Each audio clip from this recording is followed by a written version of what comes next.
What's going on, everybody? CaptainRoBear and crew here. We're Stormforge, episode 11. Move. Welcome. I'm just remembering 3 weeks went by in game. So much time. Yeah.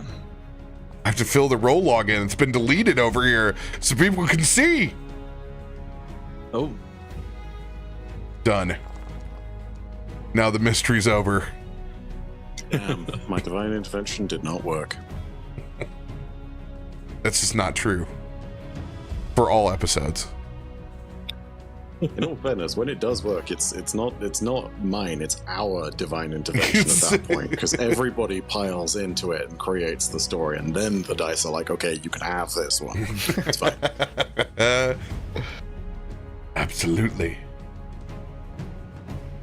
So, picking up where we left off last week. After cleansing the shrines in the Forgotten Lands and dispatching an odd entity from the cosmos from a failed reading from Chrissy, you guys have finally been able to receive extraction from the Forgotten Lands and pick up on some precious downtime, returning to your everyday lives back in Stormforge. I'm going to make everyone roll for this a flat D20.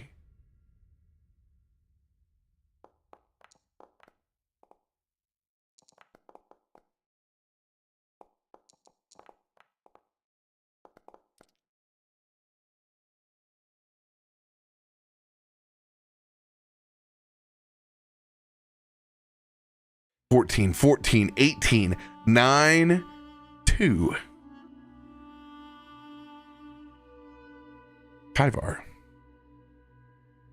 Yes.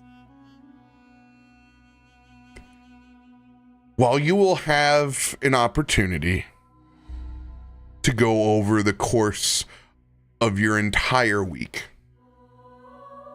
we'll start with a piece from the beginning from you.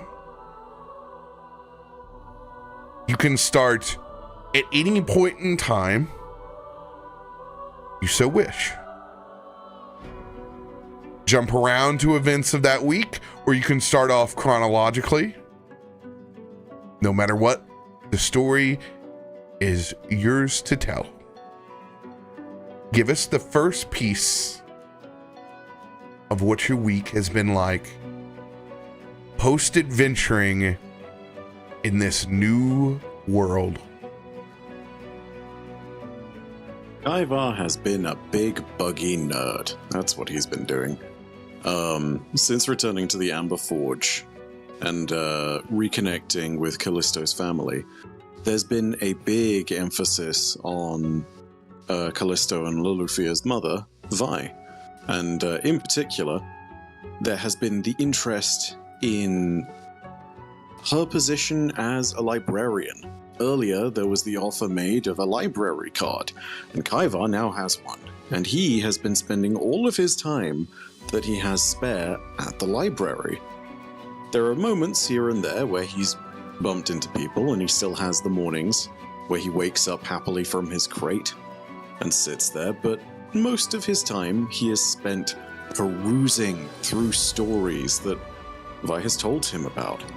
He has been looking for more tales of great warriors, and is, at the first moment, simply sitting there and waiting for yet another moment in a story to unfold before him as he's looking through a book. He's just standing in this library.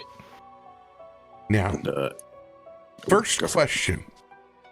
With Kallisto's family being relatively middle class inside of Stormforge, with this being a state of academia, there are plentiful amounts of libraries. If they were to get you a card I would imagine that you would have access to not only the public libraries, but more than likely access to the interstate academia. And the best way to reference this, if you've lived inside the States, would be the difference between going to your local public library and also being able to get access to the books that are at the university library level. This always happened to me because the good fantasy novels were always up at the university. And you would have to get them either transferred, which took way too long, or beg your parents because it was too far of a bike ride to go. I live next to the public library. True life lore. Where do you want your library adventure to start? More on the localized level of close to the Amber Forge, or somewhere further into the city? I would say further into the city. Kaivar is very, public access is one thing, but Kaivar's looking for things that are trickier to find based on obscurity, based on specialization, based on a few different bits and pieces from his own objectives. And so if there is any records in particular that have to do with high technology, magic, the uses of them on the battlefield, that's definitely where Kaivar would be. Novels and records talking about anything from the use of evocation within a siege to small-scale abjuration techniques that could be used for personal defense. Anything that weaves it all into a story around certain notorious characters, be they heroes or villains, those are the things that Kaivar is focusing on. All right. In particular, you would be focused on Pinnacle's Point. This would be the closest academic state library and the largest one. However, your commute on this would be lengthy by foot. Well over 20-mile jaunt with inside the city. You do have coin to your pocket. Now I have not added this for everybody. Let's see here. How much were you guys supposed to get from your warden's job? Do you have it wrote down? Because I don't. I do somewhere. Hang on. As well, actually. One time, I don't have my notes with me. So...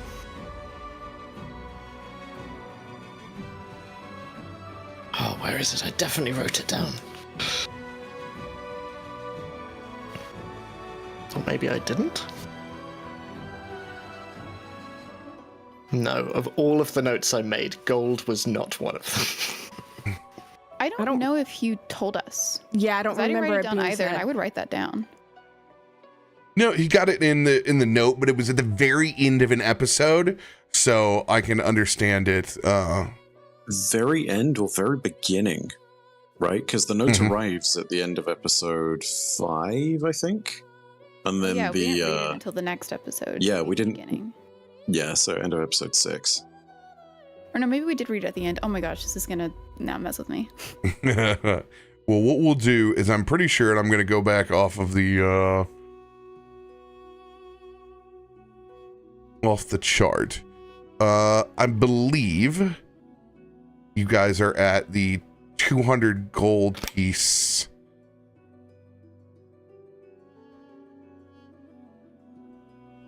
For this job. Let's see here. Treasure. Good old treasure table.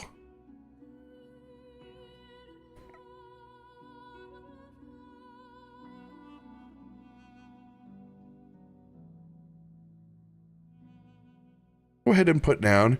Oh no, I can do this for you. Can I do this for you? No, you'll have to do it on your own. So click on your own character. And you go to inventory. Yes. Gonna add gold. How much? 200 each, you said? Yep. Or... Boom. Done. Cool. Awesome. Money, honey. So it's about 20 miles in to Pinnacle's Point. Kaivar, do you make it a walking tour, or do you use a form of transit?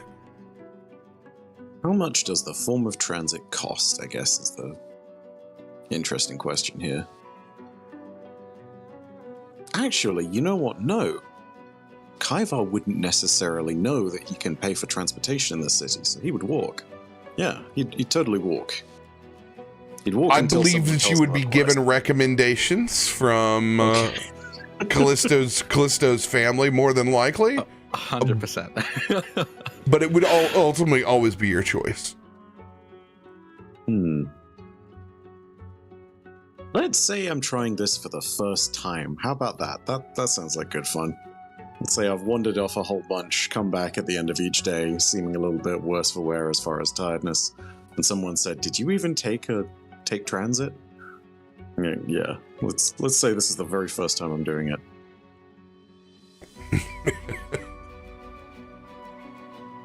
Getting to experience walking all the way through the Upper City Bazaar. This time, comfortably. No mechanical dragons to interrupt your promenade. Getting to soak up Stormforge culture for the first time. Is there anything that you want to do on your long walk other than observe your surroundings?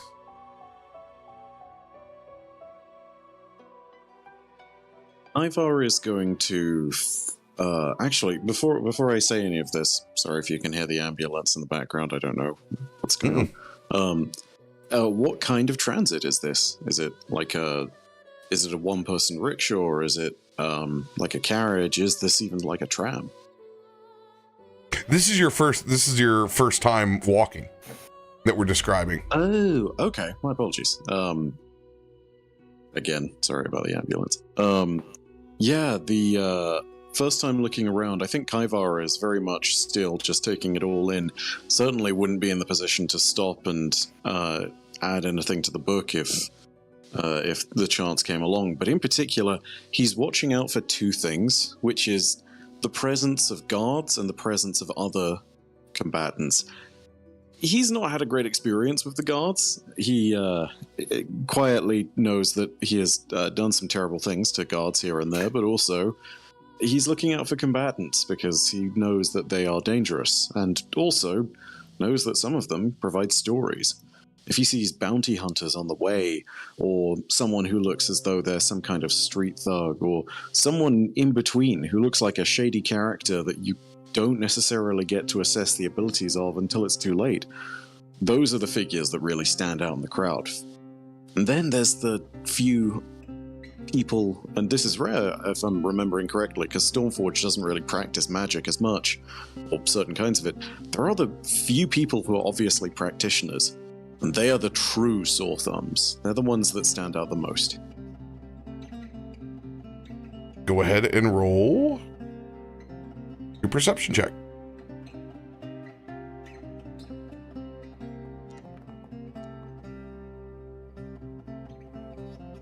(24). Taking things in for face value, you notice that your time inside the streets involves considerably less security presence than when you left.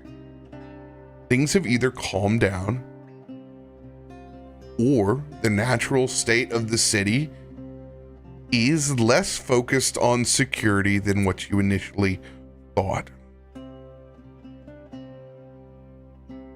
You see no sky marshals within your route, only simple city guard, even though you're walking through what is a well-to-do area. The cobblestone has been redone. There are fresh cut flowers that are in front of shops. There's a significant amount of pride in upkeep within all the buildings here. Certainly everyone is seemingly able to make a living wage within this district.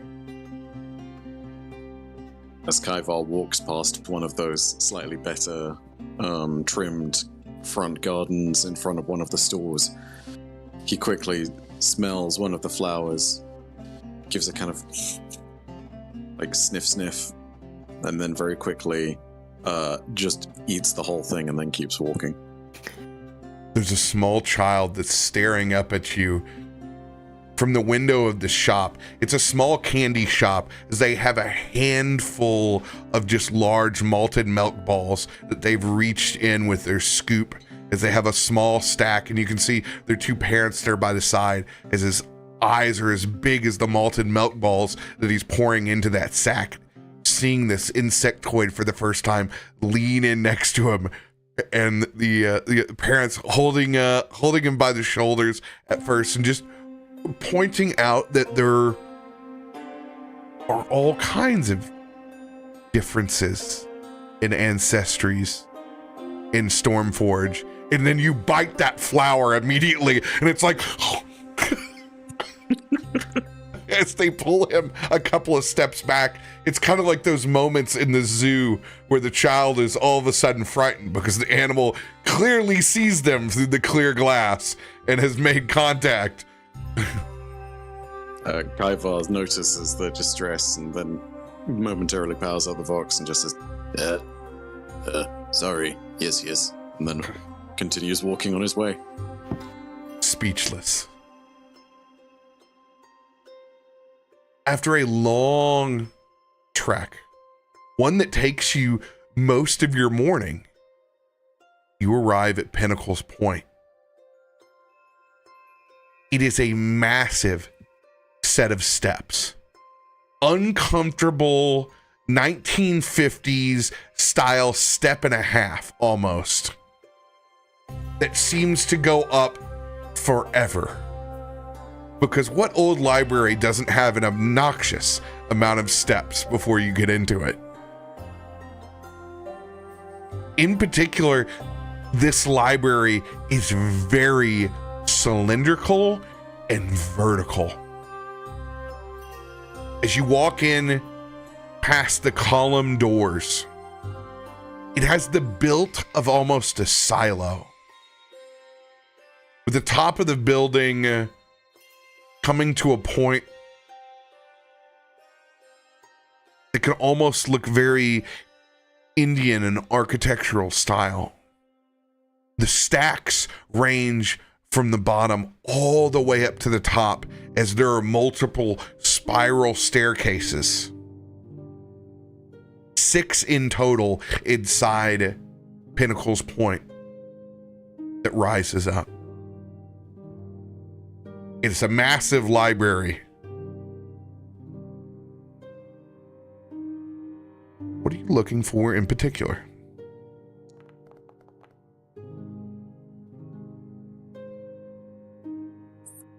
Kaivar does not know where to start with such a massive place, but he does recognize someone out of the corner of his eye. And as he turns over towards the base of one of the staircases, he sees Myshkin. Very nervous, very hesitant, slowly walks over and sort of hopes that he's remembered / recognized. Oh, hello, little bugman. Yes. Hello, Mishkat. Yes. Yes, that is my name. And Myshkin slowly continues to make his way up the steps, and you notice that, as is often the case when he is out in public, his purple scarf is heavy over his ears and just about covering his eyes as he walks. So you have a library card as well? Yes, is most treasured of possessions, yes, except for, battle song, yes, yes. Yes, yes. So, what brings you here? This one, Kaiva, come here to read stories of battle, yes? To find new songs, yes. Yes, yes. Well, this one, Myshkin, is here to, understand Stormforge a little better.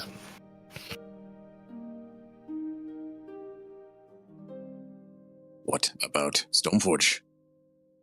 Myshkin not know. Yes, no? This one does not know its customs and its laws and those who,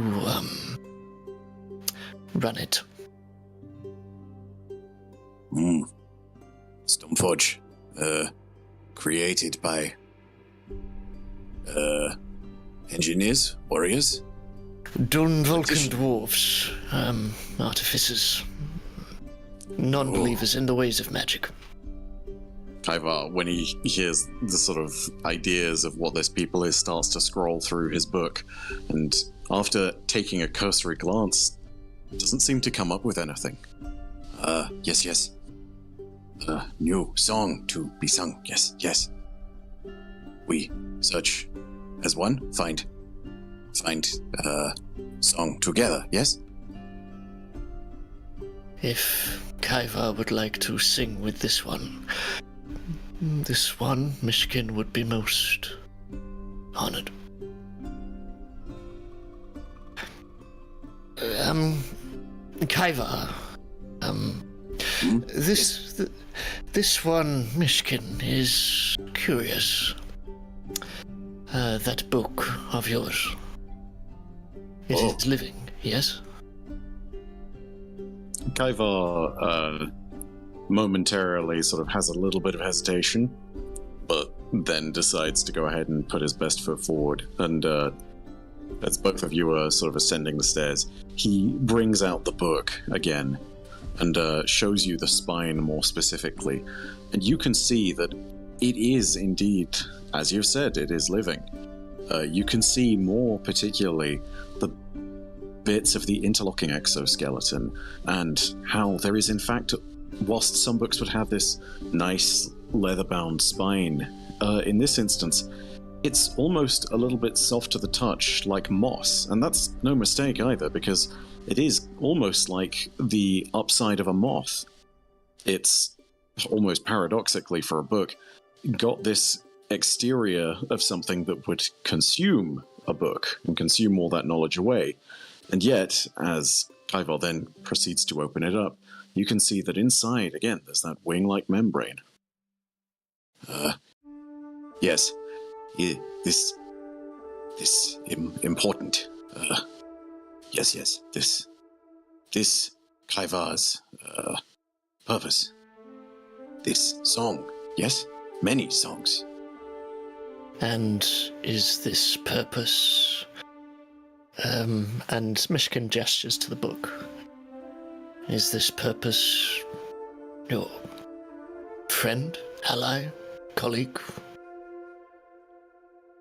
That question throws Kaivar through a loop. I'm gonna go ahead and, that's save worthy right there. 2 seconds.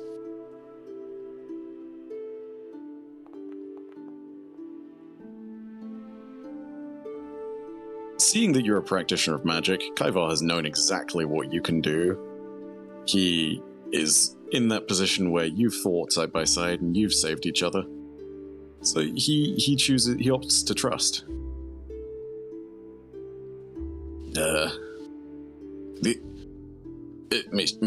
Myshkin.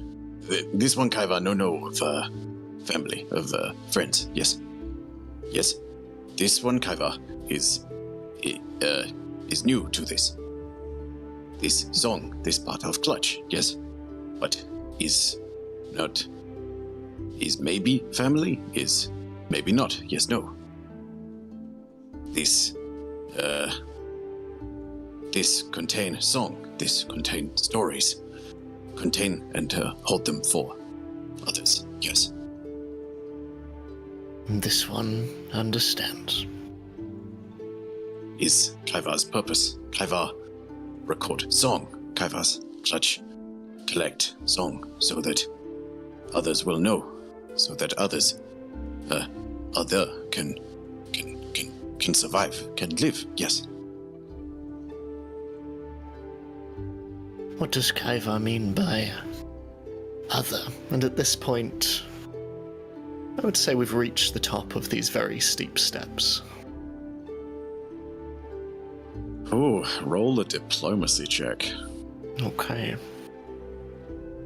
+1, baby. Hit me with it. Impress me with that big old number. Yeah. This one, Myshkin does not mean to be too forward. Yeah. There's a tiny part of me that hopes I throw a 1 on that, but alas, it is a good save.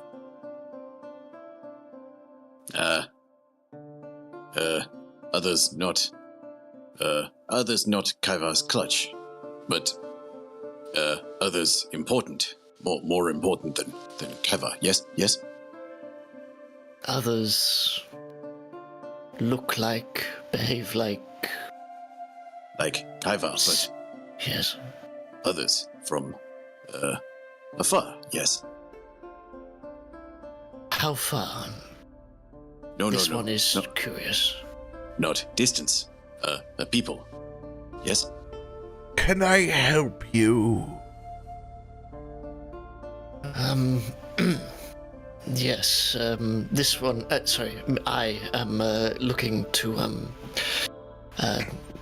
me and my friend, that perhaps you, Kaivar, and Myshkin shrinks back a little bit behind Kaivar.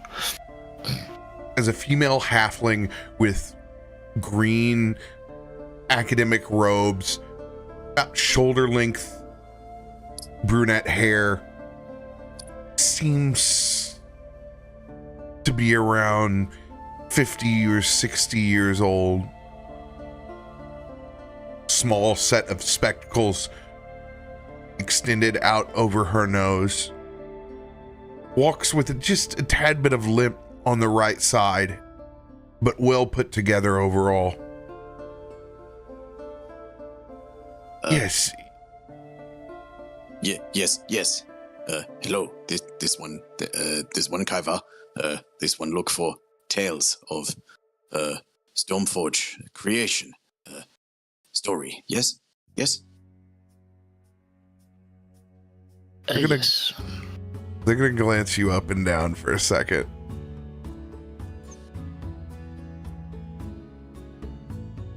Let's pull an NPC, shall we?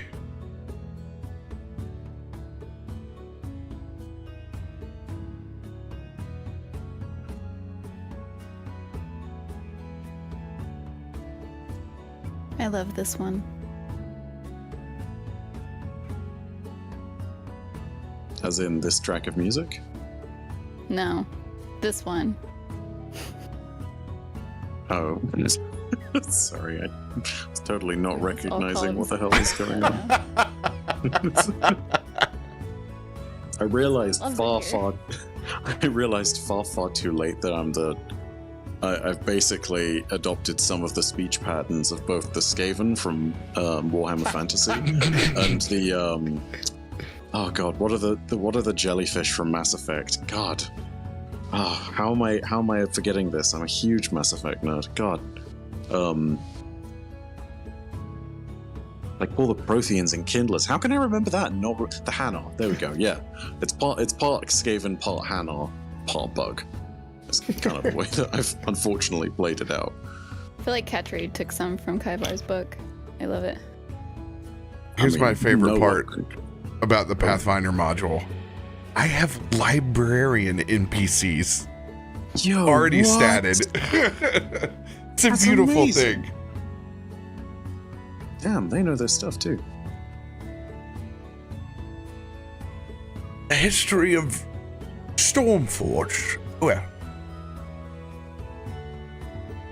that can be easily procured further down. The farther up you go, we get into much more specifics, which I would love to show you if I could find out a bit more of information on you.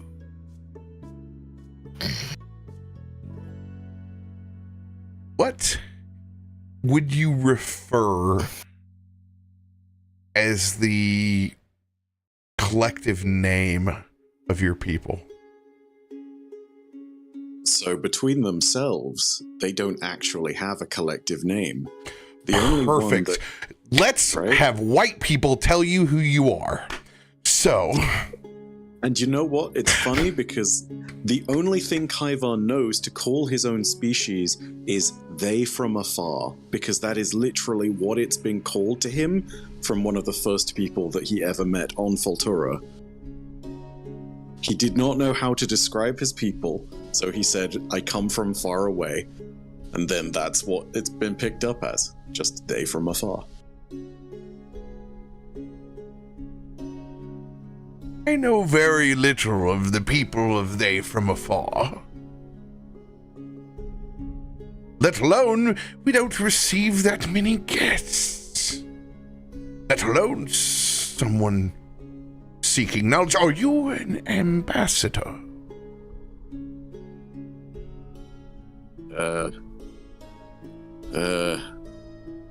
Yes, no. And Kaivar is going to look at Myshkin and have no idea what the hell to do, because he's never heard of an ambassador before. He doesn't know what one is. Yes, a great storyteller on behalf of they from afar. With Myshkin's back up, Kaivar is going to nod his insecty little head like he knows what he's doing.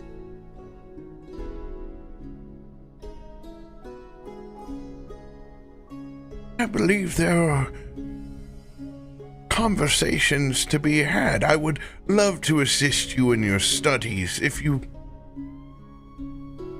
wouldn't mind.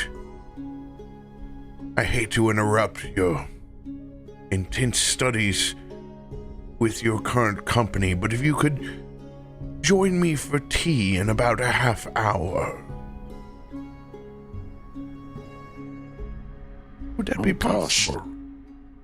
Roll a diplomacy check. Sweet talk this weird alien buggy boy. Let's see here.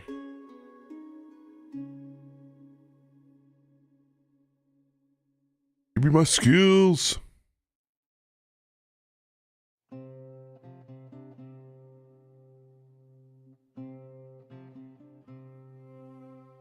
Of course, it gives me everything but diplomacy.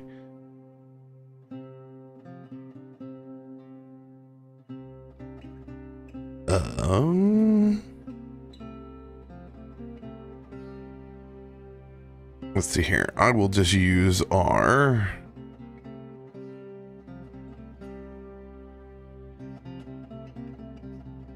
I mean, Plus like, or 13. intimidation, you know, like, yeah. Well, what it does, it gives you like 4. It gives you like the first popular ones on an NPC card. I'm going to roll my library lore for it. Here you go.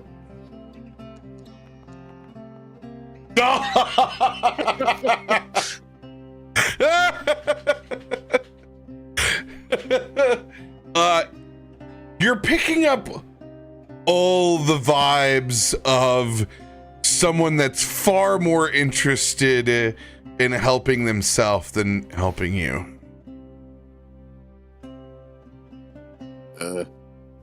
No.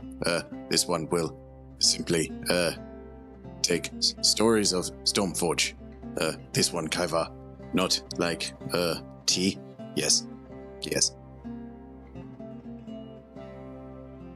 Well, maybe it'll only be a matter of time before I'm able to get a conversation out of you, but I won't stop. And yes, if you need any help, please do ask the assistants And she turns and walks Might away. I ask your name? Should we need anything else? My name is Dr. Piper Yellowcrane. But please, if you need any assistance... And it points over towards the help desk, where you can see, Of course. obviously, individuals that are in understudy. Any of the students will be able to provide. Of course. Thank you for your time. Nods and begins heading down a set of those spiral staircases. Bye, Karen. Jesus Christ.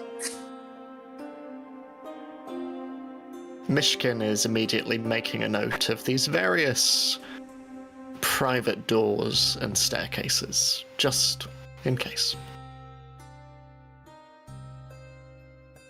Myshkin, since we have you here inside the library, we'll roll with you. What are you searching for? Well, Myshkin wants to look at the history of various organizations of artificers within the city. How much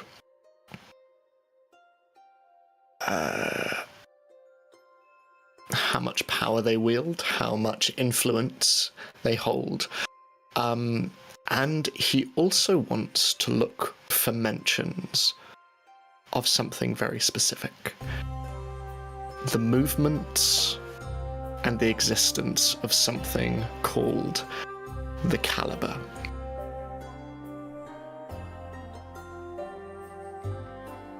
All right. You would be able to go ahead and assist Kaivar in heading back down and pull that information about the creation of Stormforge, as well as looking up some of its lineages as far as it comes to artificers. For one, you know, within the dwarven houses, there are several artificer families that are well known through it. But in modern times, between the dwarves and the gnomes in the city, the gnomage line that is considered royal artificer blood is called Sedlec.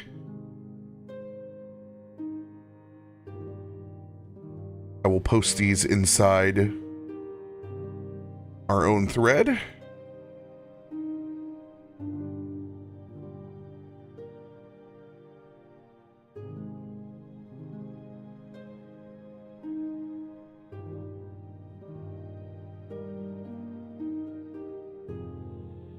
And Silvertarn. Is that also gnomish, or is that dwarven? On the dwarvish side. Okay.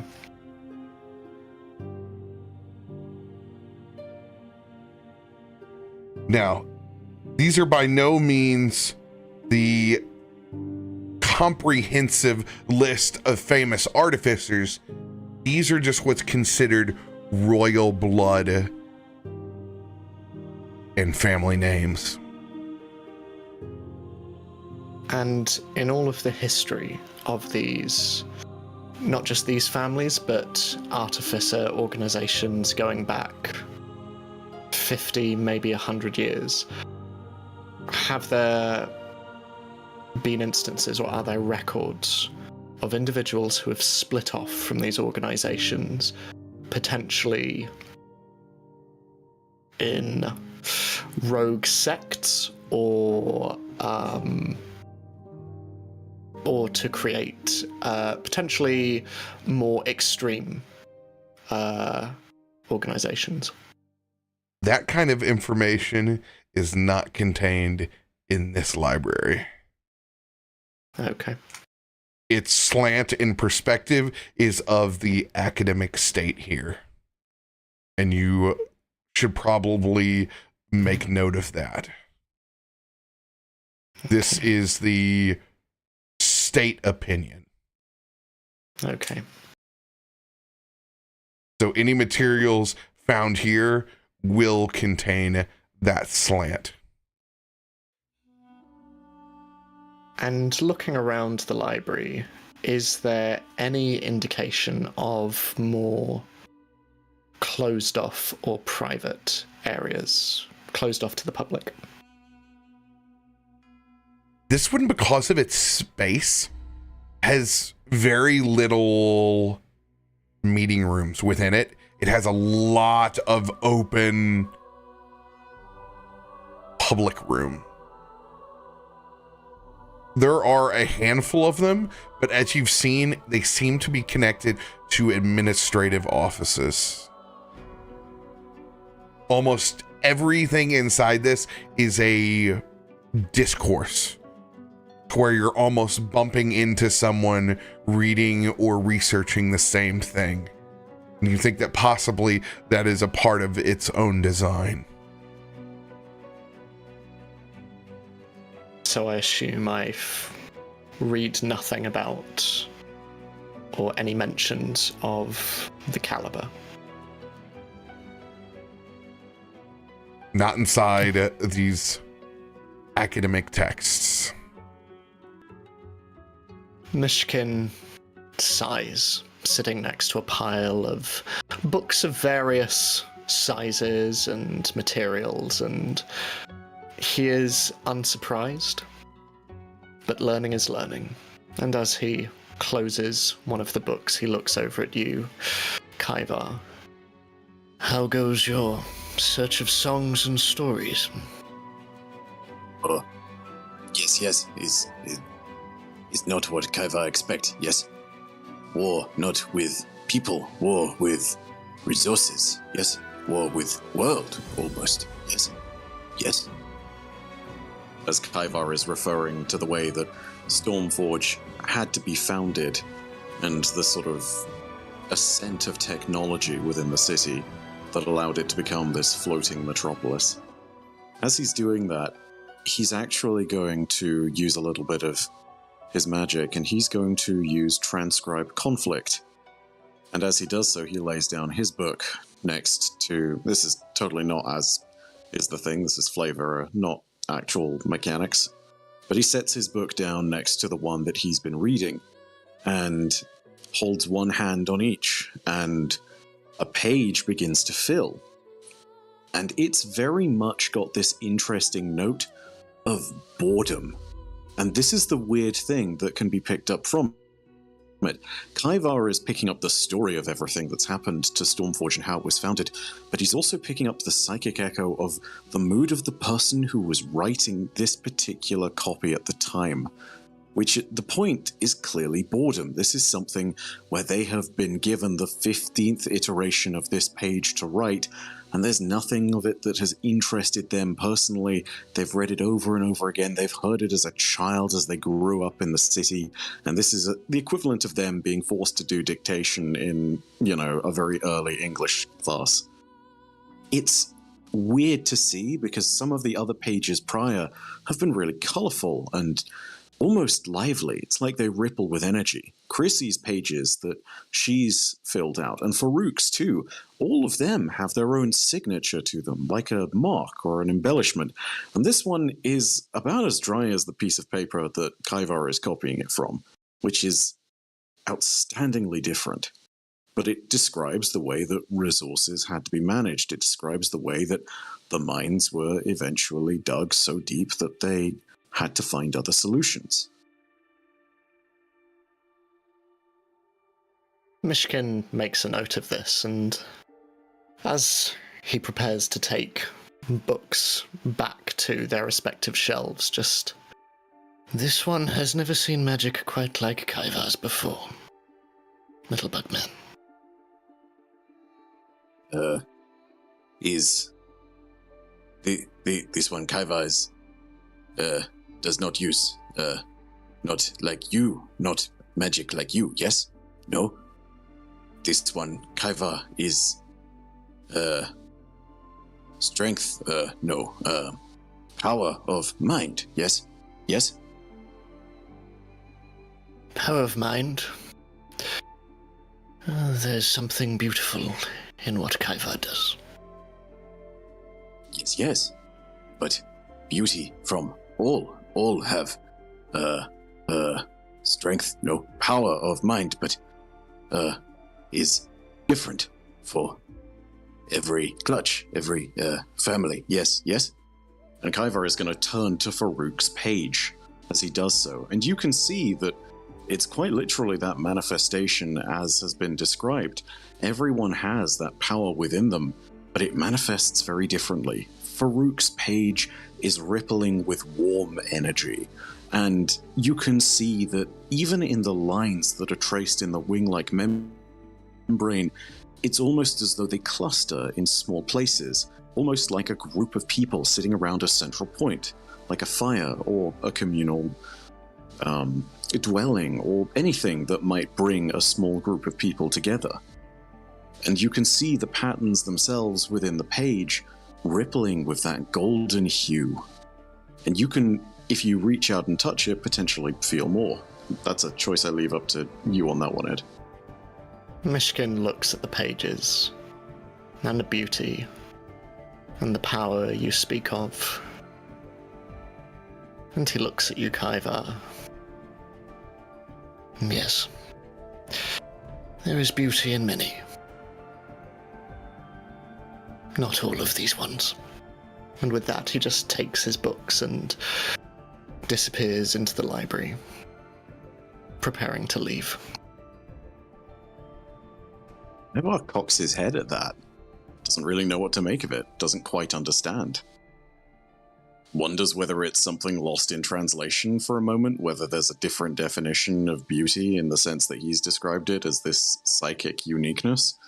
But he chooses not to press it because he knows that Myshkin has gone through a whole lot of stuff in the short time that he's known him, having nearly died multiple times. So he's not going to choose to press it. He's just going to assume that it's, you know, something as is that he will discover later. Will continue looking at the texts in front of him, being a nerdy little bug.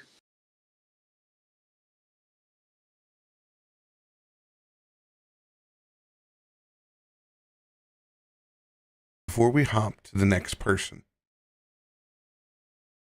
Myshkin. Disappointed with finding no reference to the caliber.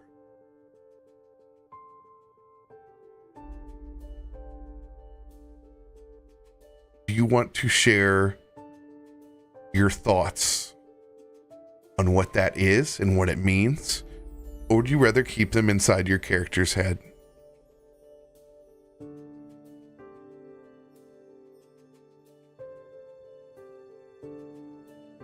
I think as Myshkin returns the books, one by one, almost obsessively placing them back, it's almost as though they were never gone. So precise is the manner in which he pushes them back onto the shelves. If there are dust marks left, he makes sure to smear them a little so it's not obvious which books have been taken. And as his soft paws echo down rows and rows of tall, tall shelves, his wrist just moves up to the cog that sits embedded in his purple scarf.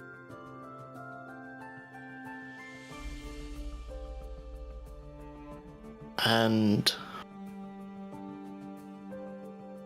he remembers something floating in the air above his home.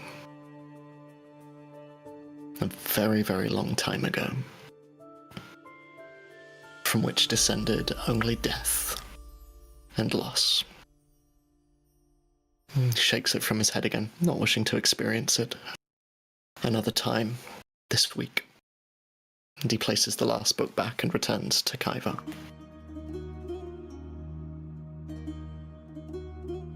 When you do this, you realize that your research will have to take you elsewhere. To a place that's been described to you only as the Trove. The Trove is the largest collection of banned knowledge, information, books, and black market inside the city. The problem is, you have no idea where it's located. You only know of its name.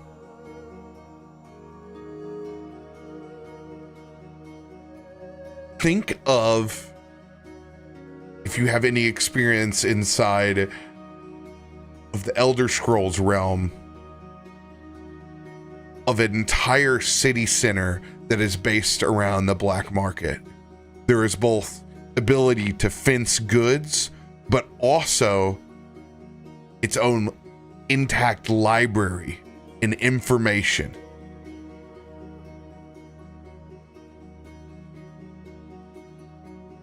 Yeah, nerd rifting. Lovely.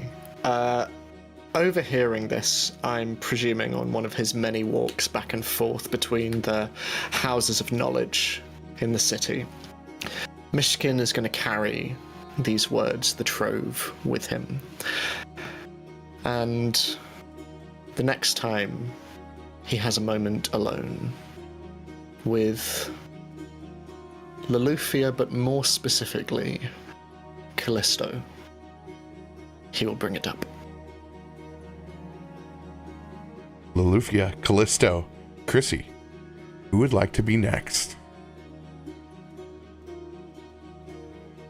About to say I can go with my husband. Yeah. This could be if this was in person, this would be a 9-hour session. I would just sit there and listen and just... We would Please, just be looking tell me into more. each other's eyes the whole time, just mentioning Yeah, how it's the much whole we love time. each We other. just, Oh my gosh, remember that one night? Oh. So cute. I would say that before any respite could even occur, as everybody was offloading from the ship that had helped rescue them, Loluphia would pull Kallisto aside, and we should probably talk about this now before information passes by even further. Looking over at... what was his name again? Hilljaw? Believe Is that his it's last name? Hilljaw, yeah. Hilljaw. Warden Disciple Hilljaw. Kilthod Hilljaw. Good. We had asked you a question in Discord. RoBear, if you want to... My bad. No, you're all good. No, you're good. It's good RP happening. We just want to make sure we address things properly. Yeah, you would have had experience. Absolutely would have been a party member at one point in time.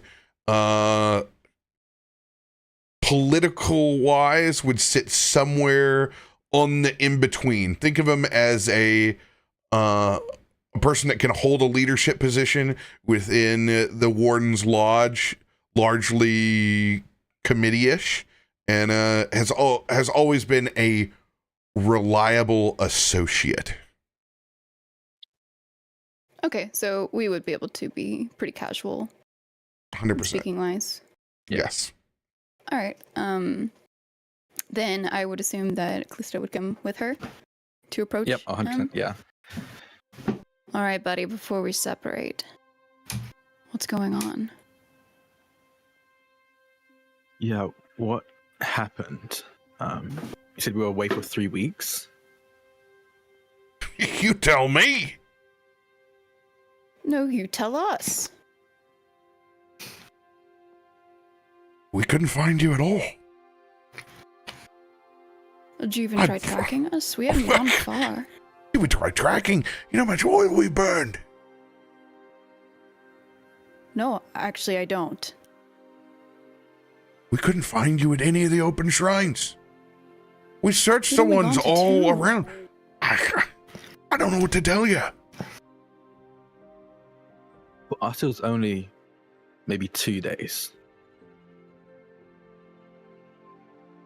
I don't think the veil has ever been that thin before. We've lost a few days here and there. That's normal for when the Fae intersects with our realm, but 3 weeks is quite a bit. At least I didn't notice anything out of the ordinary. Well, here's my Between the first 3 question days. for you. Once you got done with that plant beast that inhabited the first shrine, where did you go? We never got tracks of you leaving anywhere. We went to the next closest shrine. Yes, we were pretty beat up, so we were going to head to the manor lodge to rest up, but ran into a bit more trouble along the way. But again, it was only about 2 days. Pardon me, but I don't think you ever got there. Well, I mean, obviously, we never got to the manor. We know that. Yes, you found us before then, but we were heading there. Yeah, wherever you were headed next, I don't think you were... You were there, but I don't think you were there. I think you left the material plane. What? I don't know much about the creature that was inhabiting the shrine, but I know enough that it had otherworldly desires. I mean, true to any creature.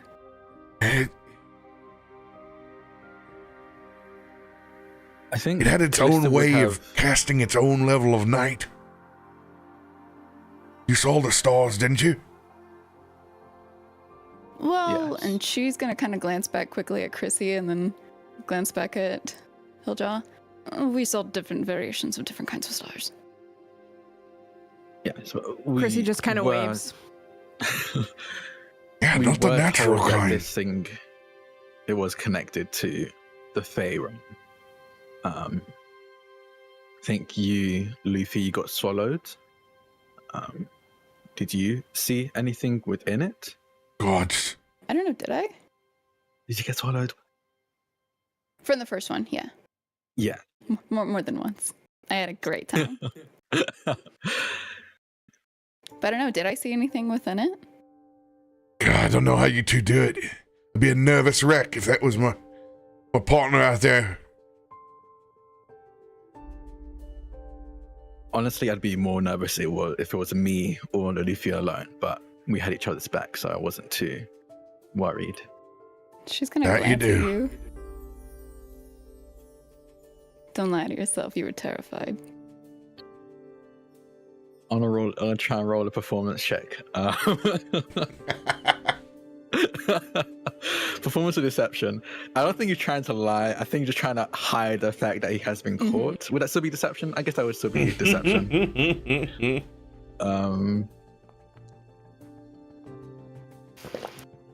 23. I think you can tell. Is there insight on this? No, I It'll would be roll Perception. Okay. perception.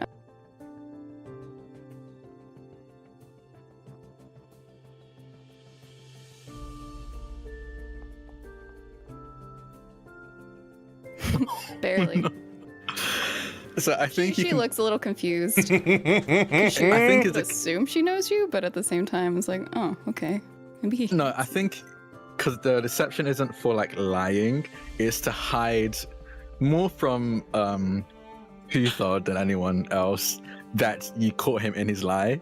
So it's gonna try and like brush over it without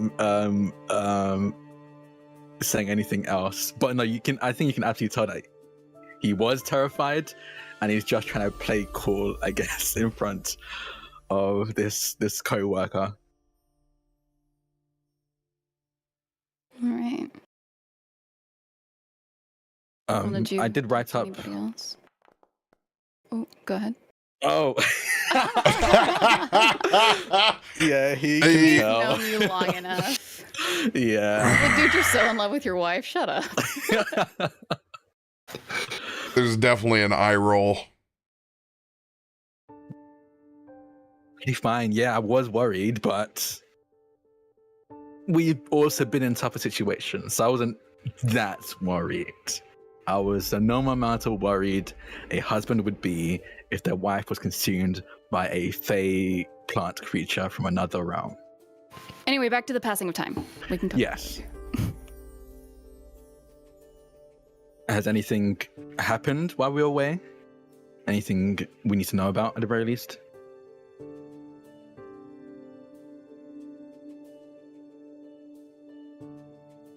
After you cleared the shrine, we searched and we didn't find any sign of you, no footprints leading anywhere. I'll be honest, I wasn't nervous the first week. Hell, I wasn't really even nervous the second week. Third week was when I started losing sleep. We thought we'd lost you. We sent crews out all over the place. Matter of fact, we had a unfortunate lot getting manged up. Busted up real bad. They were looking for you on foot. I got mixed up with the largest pack of owlbears I've ever seen. Wait, when was the owlbears? We saw those. So yeah. You saw the owlbears. Well, we didn't Yeah. see them, right? This was just Myshkin telling us about them? Yes. Myshkin, I think From his looked out to familiar. see. From his familiar, that's it. Yeah. And that was before we got into our last battle. Yeah. Oh gosh, it's so hard to tell time. Yeah. When was that? How long ago did you see the owlbears? Wait, which shrine did you see them near?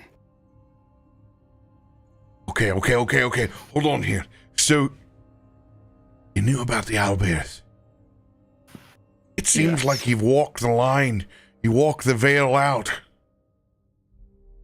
Maybe you were almost on the other side of it. Were you headed towards one of the other shrines? Well, yeah, just for safety Yes. numbers. Yeah, this makes sense. Whatever that creature did,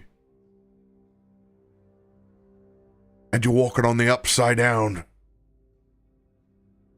Do we know what that is? Just general reference of Okay. You which being on creatures a you talking different about? dimension. First one or second one? I don't think he knows about the second one. I think it's the first plant one he's talking about. Yeah, he doesn't know anything about Gotcha. what you faced.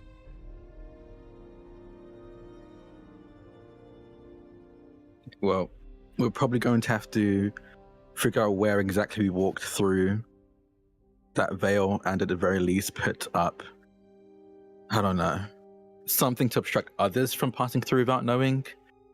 These shrines are meant to be a safe haven, and if people walking in and out of realms on the way there, that's going to be trouble. There wasn't a single shred of that plant life form left. When you all lit that shrine,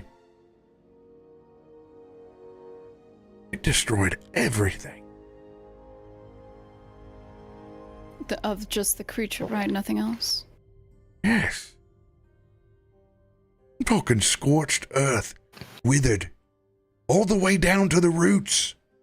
Nothing left of that thing. Whatever it did was done far before you defeated it. What?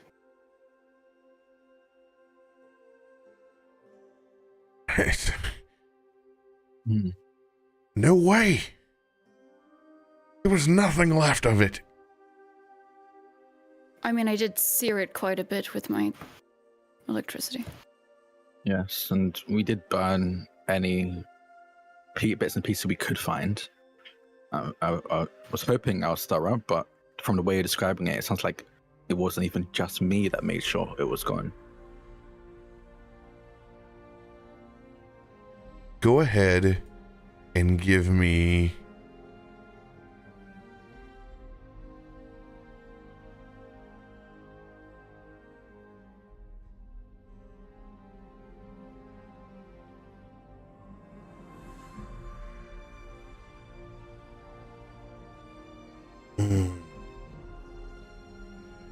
what would this fall underneath?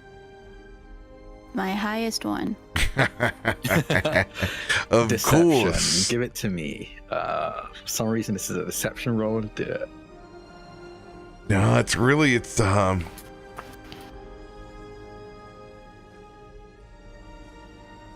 I mean, history?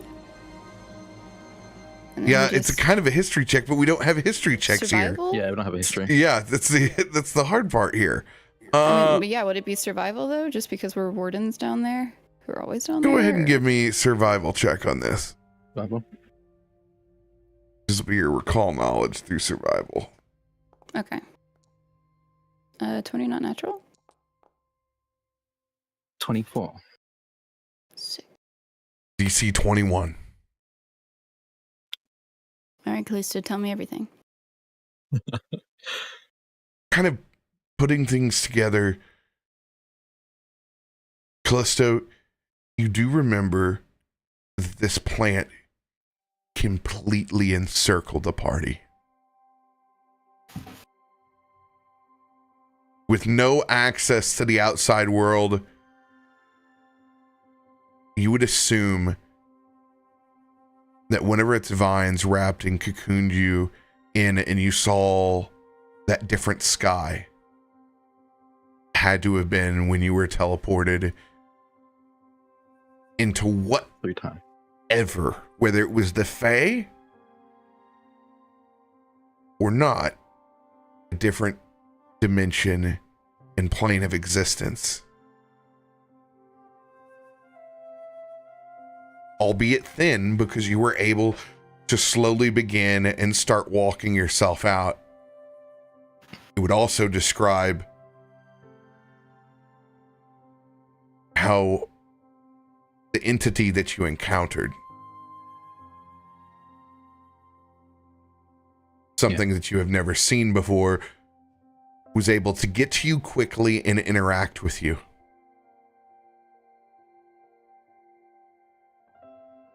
Like it was planted there? Not that it was planted there, it's just a part of fauna that you would have never seen before inside the Forgotten Lands, and a beast that doesn't seem to fit the description of what you see there. Cosmic horror is not something that you see inside of the Forgotten Lands. I think Kallisto is kind of has his arms forwarded as he's listening, and then also given some kind of debrief for what they experienced as well. And it clicks with him mid-sentence, and he goes, okay, I think I get it. I'll turn to Loluphia. When we were fighting that plant creature, yes, we were dealing with some of the heads of it, but the shrine itself was encased in the vines. I think when we were in that wrapping, we were quite literally in another realm. I assumed the Fae, but I don't think we really had any way to know. I think that's where we lost weeks. For us, it was less than 10 minutes, but for you, it was probably about 2 to 3 weeks. That's an awful long amount of time. Yeah.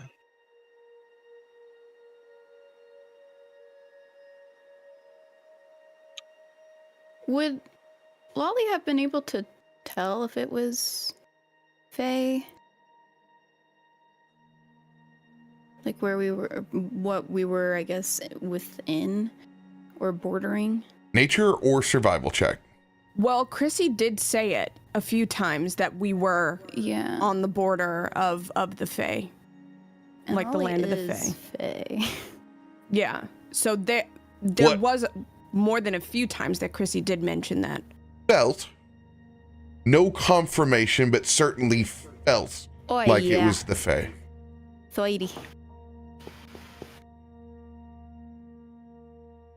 No other plane fits its description other than the Fae. If it was something else, then could only be its own independent pocket dimension or a thin piece of the Fae.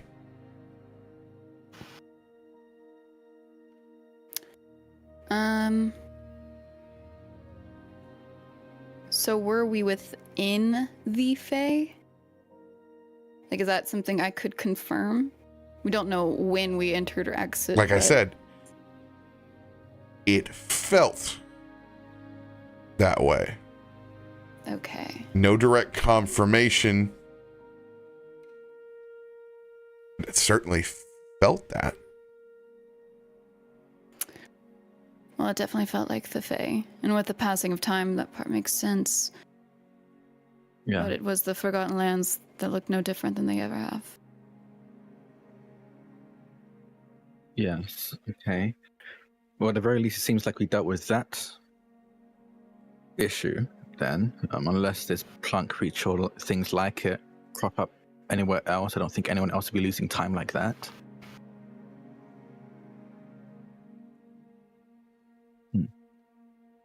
Well, we did lose time here. In Stormforge.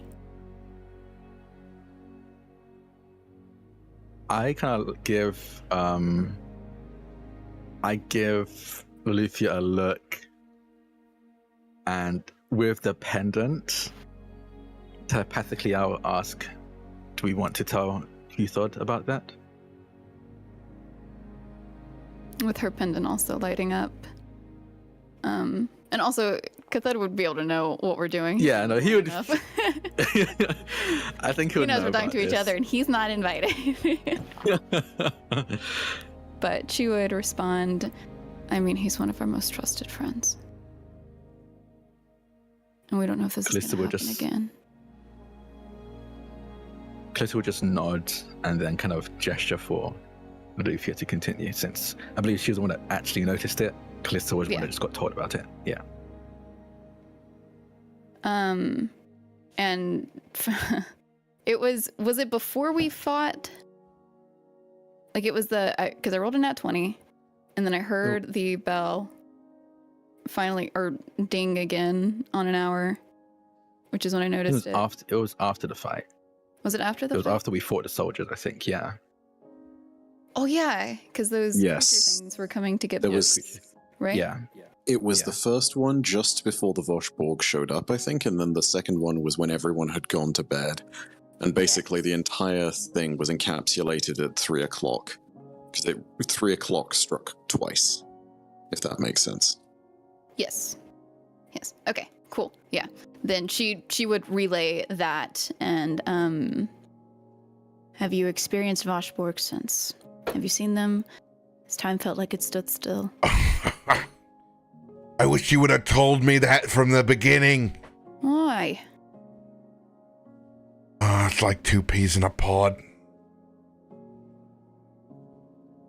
Voshborg operate in a similar fashion. The veil to the Shadow Realm is incredibly thin. I don't know how to put it, but you're on both sides of the coin. I'm surprised you're not sick as a dog. Why? You see, he takes out a gold coin. This gold coin. It's here with us. Right now, in the material. Yeah. Within a span of weeks, you all went from being the gold coin to walking on top of the coin and walking underneath the coin. All in that short span. It's like a pendulum. The longer the time that you spend there, the stronger your connection gets. But what happens when you spend time and get stronger with the other?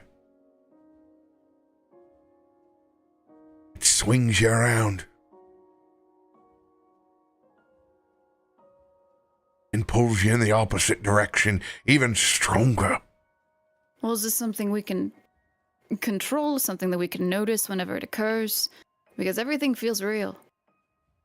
Yes, and I don't feel any more or less achy or sick than I usually do. That I don't know what to tell you. Anybody else I don't know would what be to in tell their you bed. either. Eat your mom's cooking. It's good for you.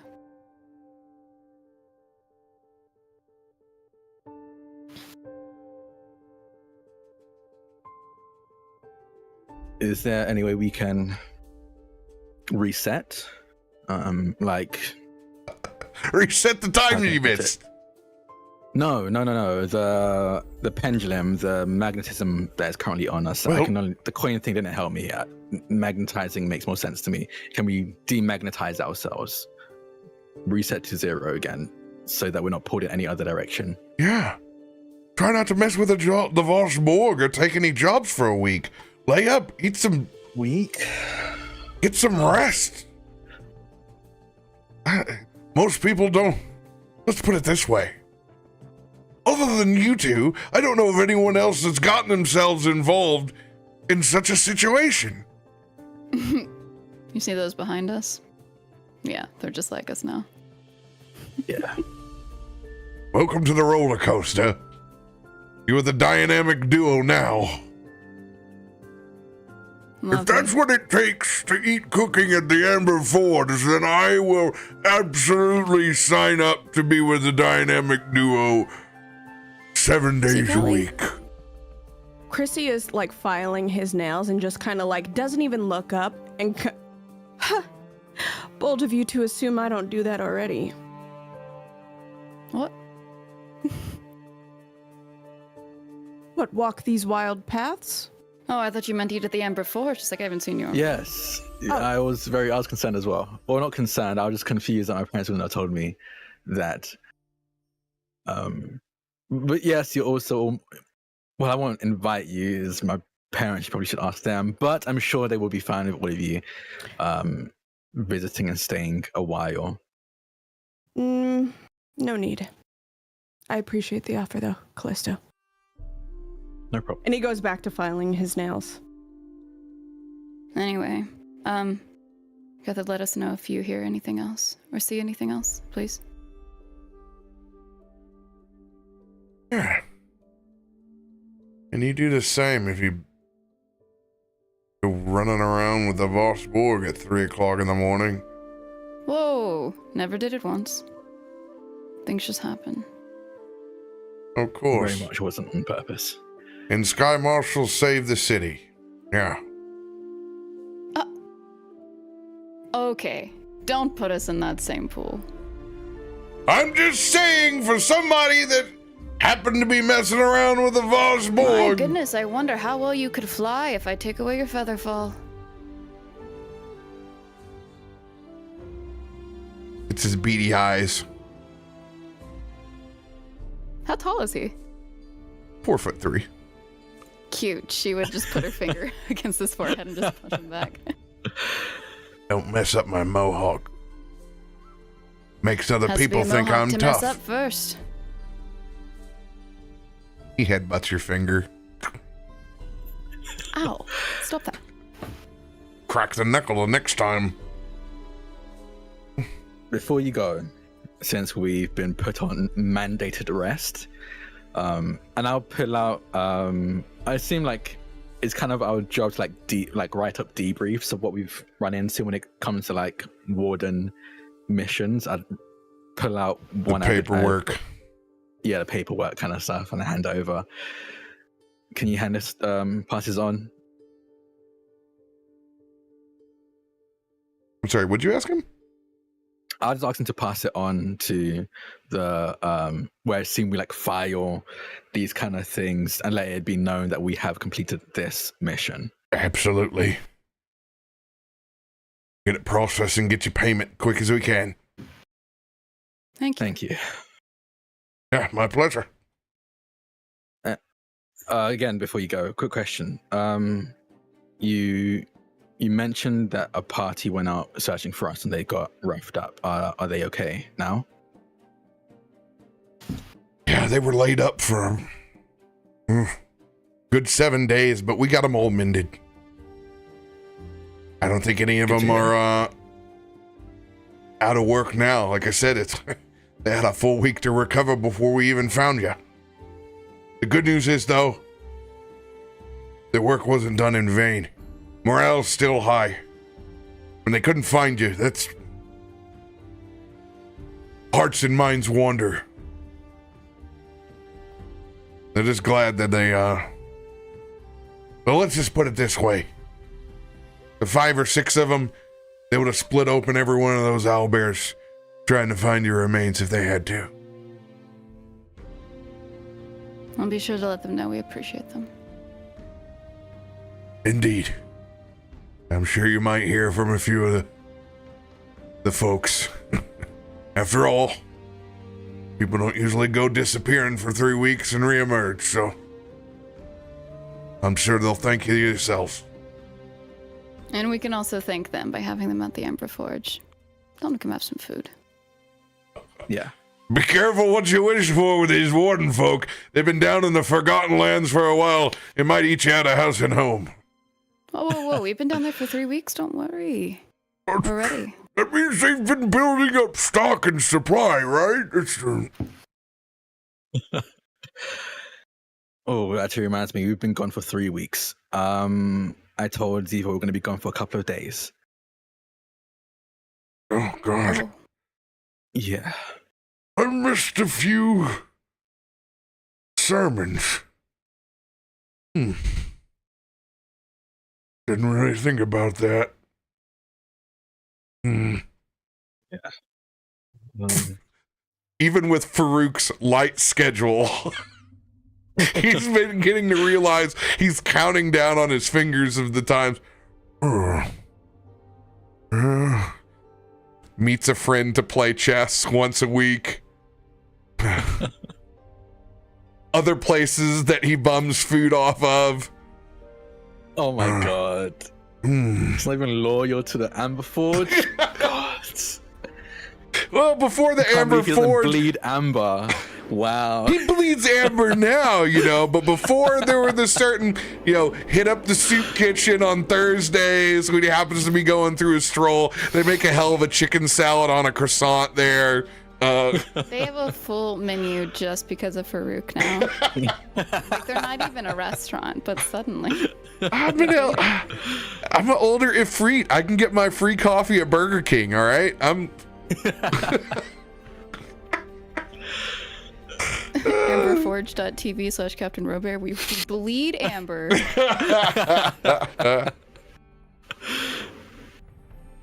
Alright, well, we should probably go check on Ziva. Yes, and honestly, also my parents, I think they'd be quite worried too. Chrissy. Yeah. Where would you like to pick up on your timeline? I think it's going to be right at the very beginning, after kind of getting off the ship and everybody's like freaking out about time changes and Chrissy's like, another day in the life. This is fine. Like, I know exactly what this is. I've experienced this over the course of my like 70,000 lifetimes, whatever. So like, that's why he's literally just filing his nails on the ship, and like, as they dock, he kind of just like stands and looks at this new scarf-like cloak that has attached itself to him and has so delicately contributed to his normal attire. And he nods to everyone and says goodbye and if I have any more information, I will give it to you. But he's kind of thinking this is the end of the road. He's done his job. He's given information. He's helped. That's normally time to call it what it is. He's already overstayed his welcome. So he will likely go back to his norm. His milk crates in the middle of the city. But this time, as he does, it doesn't feel as fulfilling. There's a shift. Lily knows it and, keeps kind of looking in the direction of the Amber Forge. And occasionally will pull him by this new cape that he flourishes to try to, convince him to go. But he will spend the night, as he normally did, in a very discreet box somewhere in the shadows of the city.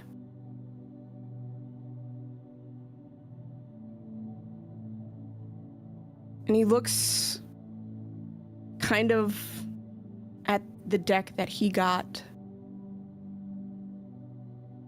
Both beautiful and horrifying. A token of the danger that he truly put everyone in. And he is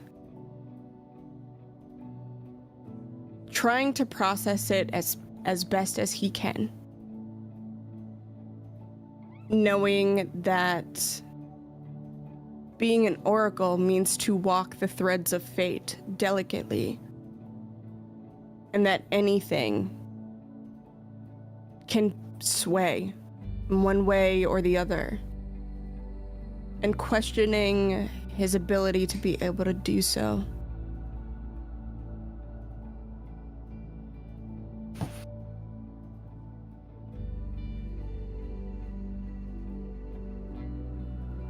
I think there are a couple of days where he still shows up at his same pedestal, scaring the crowd. Every so often, joking, laughing, drinking, spinning some story, performing. Because even before, there were seldom people who he used his oracle ability for, unless it was spoken to him that he needed to. And sure, he's making what little bit of money he can, foraging for food, and just kind of dissociating, in a sense. On one of these days, as Chrissy is performing, Chrissy, a gold piece just falls where money is usually left, and you hear a voice off to one side. Gold for your thought, or at least for one of your eyes. Chrissy kind of is taken aback a little bit, and then is like, Myshkin. Hello, Oracle. This is where I would usually make a joke like, look what the cat dragged in, but I don't know if, okay, maybe that doesn't work, does it? You would not be the first. And Myshkin crosses his paws and sits down in front of you. I've not seen you in a while. Yeah, that's normal. You like to cut and run? I wouldn't say that. I just don't like getting attached.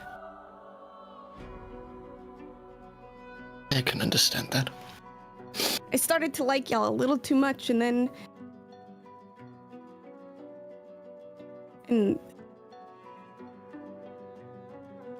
And then I almost killed you.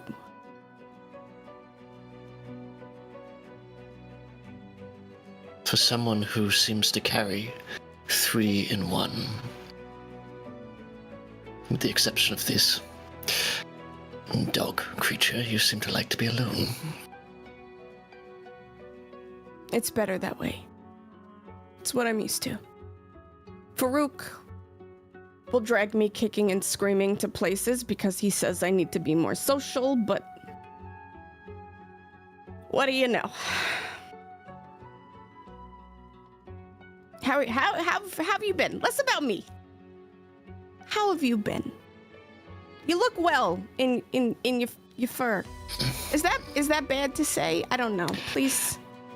Well, one of the wonderful things I have discovered in Stormforge since being here is public showers. Apparently, soapy water is good for the fur. It depends. Are you...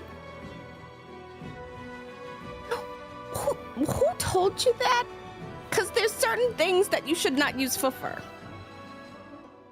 Well, I would be certainly willing to take hygiene advice from a conduit to higher plane. Okay, listen to me. Anything with all that stuff that makes it foamy is really bad for your fur. It dries it out. You don't want that. Noted. I have heard natural oils.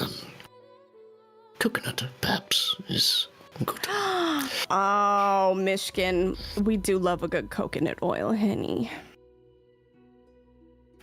Talk of hair aside, thrilling though I find it, You're a terrible liar, but go on. I am not used to, talking with individuals. I think the last week is probably more than I have spoken with, anyway,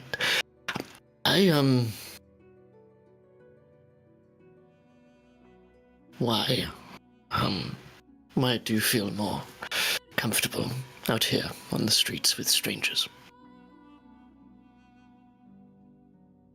Why do you? Why do you spend time alone, Myshkin? And he shifts his gaze out to the hustle and bustle of people who are going on about their day. All of them are so blissfully ignorant to the things that happen. And carrying that weight, you think people want to hear about it? I can only imagine the pain you have to carry on other people's behalf. It must be a lot. It's less their pain and more about the respect that everybody is equally complex. And blissful ignorance is a choice for some. And I want that for them. Do you extend that blissful complexity or the awareness of it to yourself? That's not my job. My job is to be a mouthpiece. So while I am, I guess, kind to myself, I know that I inherently am dangerous. It is interesting. You are the second person in as many weeks that I have heard such a thing from. That others are more important than themselves, and you speak of kindness. I remember reading once. Kindness is much the same as manners. It is something that we learn. It is something that is expected of us. It is, societally expected. To be kind is easy. Caring On the other hand, caring is not taught. I do not think. I think to be kind and to care are two very different things. I think what you do is not a form of kindness. It is not saying thank you. It is not asking, how are you? It is no empty thing, placing your cutlery together on a plate. Not to care. To care is often to go unacknowledged, I think. Perhaps that is your role. It is not to say that what you do puts you any less than anyone else that you may come across in life. I don't know if that makes sense, but You know, Myshkin. Pot meat kettle. Perhaps. I think, as much as I hate to admit, our threads are more entangled than I anticipated. And I, for once, in my third, fourth iteration of myself, I don't know how to deal with it. I do care a lot. More than I'll ever know. But I don't want what happened to happen again.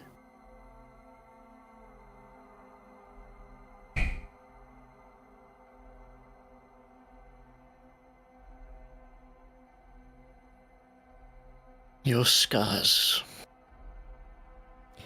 You see him audibly, like, pull himself in, and, like, his arms just kind of idly, like, crawl over his chest and, like, grip onto his clothing. Myshkin immediately nods, recognizing this, and I just wanted to say, and he raises his own wrists to you, the emptiness where hands should be. I am truly sorry. No need to apologize. I was just doing my job. And for you, I empathize. You're a good person, Myshkin, even if you don't want to see it.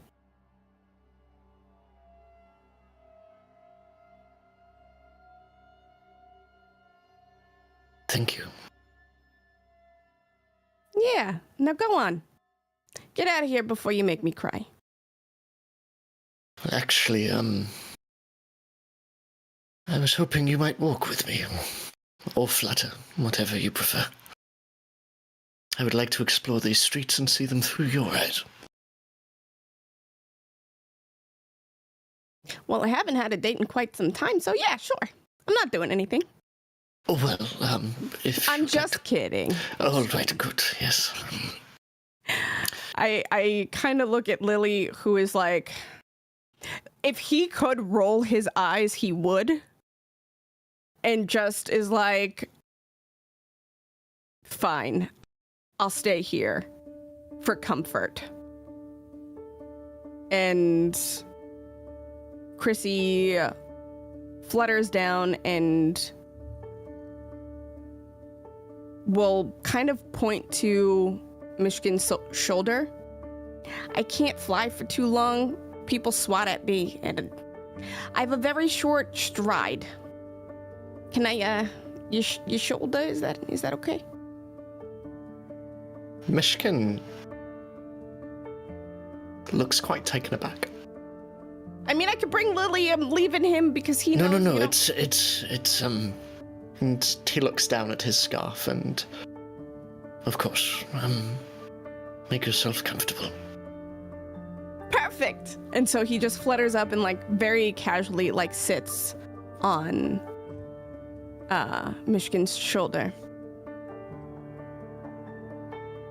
Myshkin begins to walk. And doesn't say anything. For a while.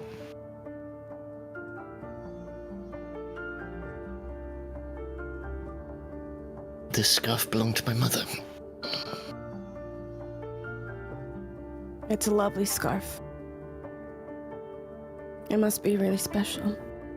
And you'll see him kind of like nod his head and like wave at people who are like looking at him and know who he is. He's like this weird local celebrity, but there's also not many sprites just laying around. Sorry if you're getting attention. People like to say hi to me. Myshkin just pulls his scarf a little further over his head, and that's all right.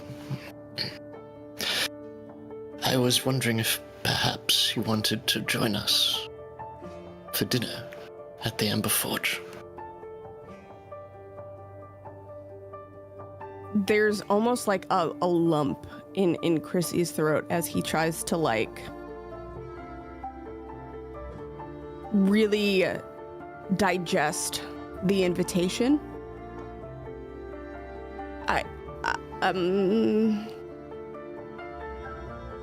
If you do not want to. Yeah, I'll go. If not with you, then I know Farouk's just gonna come get me anyway. He does have a talent for Grabbing my bringing in wings. Yes, I was going to say bringing in strays, but yes. Yeah, he will. Kicking and screaming. Does it all the time. He's got very soft hands, though. So soft, right? So, I don't understand. I don't get it. Like velvet. Like velvet.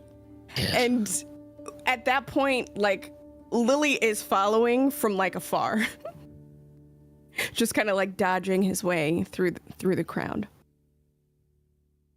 If you will permit me a personal question, and perhaps this is a question more for our esteemed hosts than yourself. Sure. I think it is safe to say I have sensed tension between yourself and Loluphia. Yes and no. I don't have tension with her. She has tension with me. I don't know.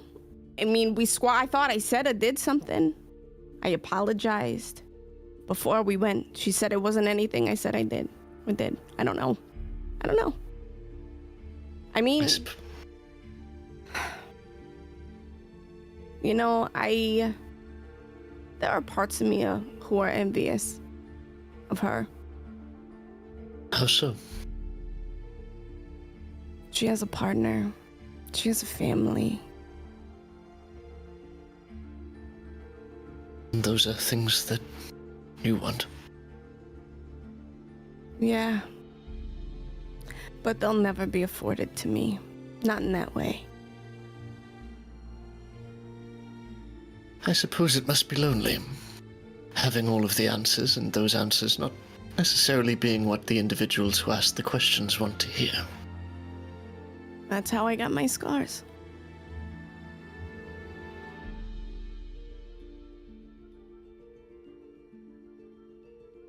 It's okay, though. That's why I was made.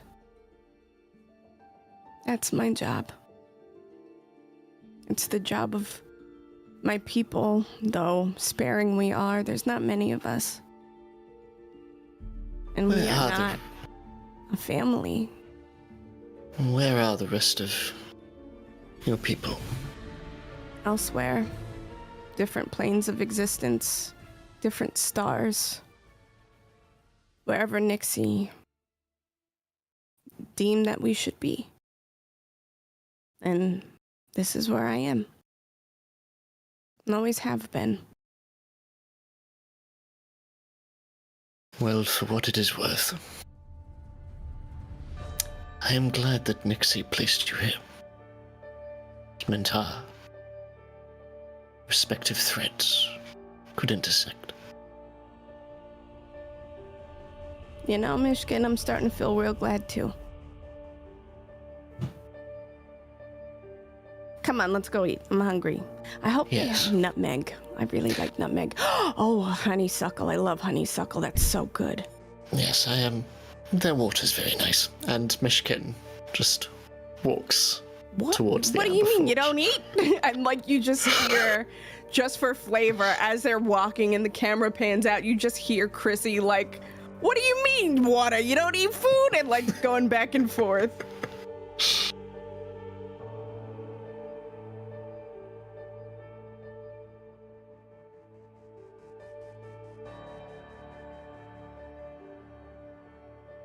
Somewhere in Upper City. No clouds to be found. Almost like walking through old Greece. It's essential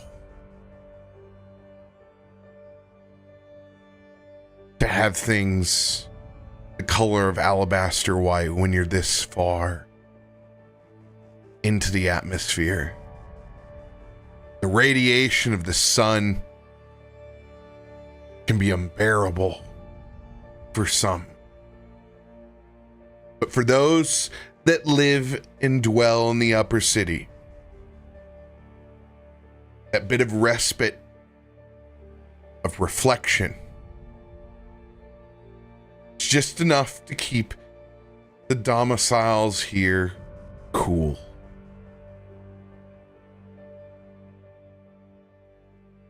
Smell of fresh baked breads would fill the air. It is by no means an area of excess. But what little creature comforts they do have would be quite bountiful.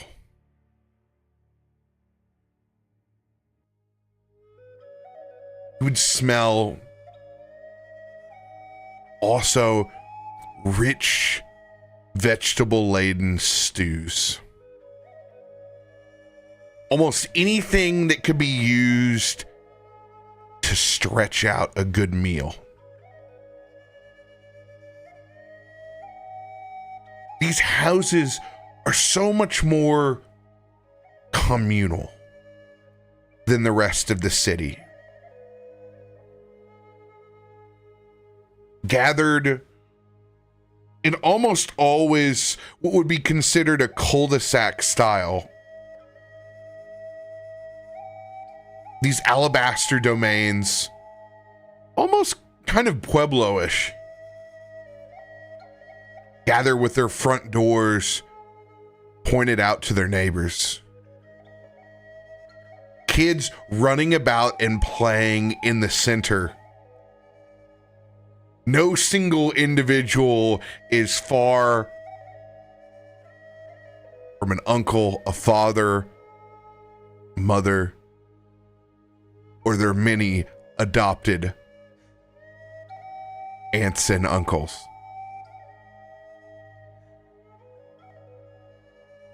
It is a village that looks after its own. A large mixture of Genasi, Ifrit,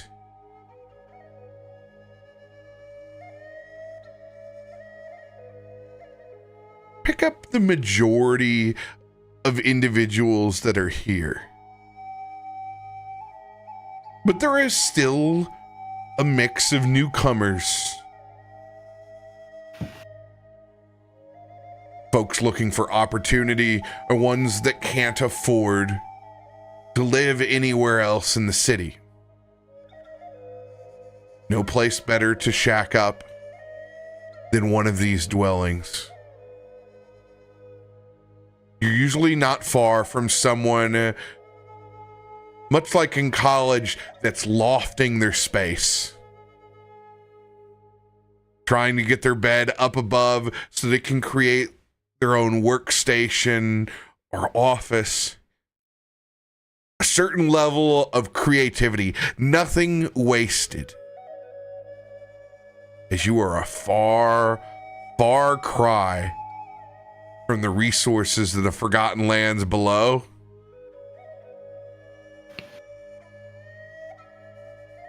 If something were to be removed from one of these households, it would be quickly repurposed for the next.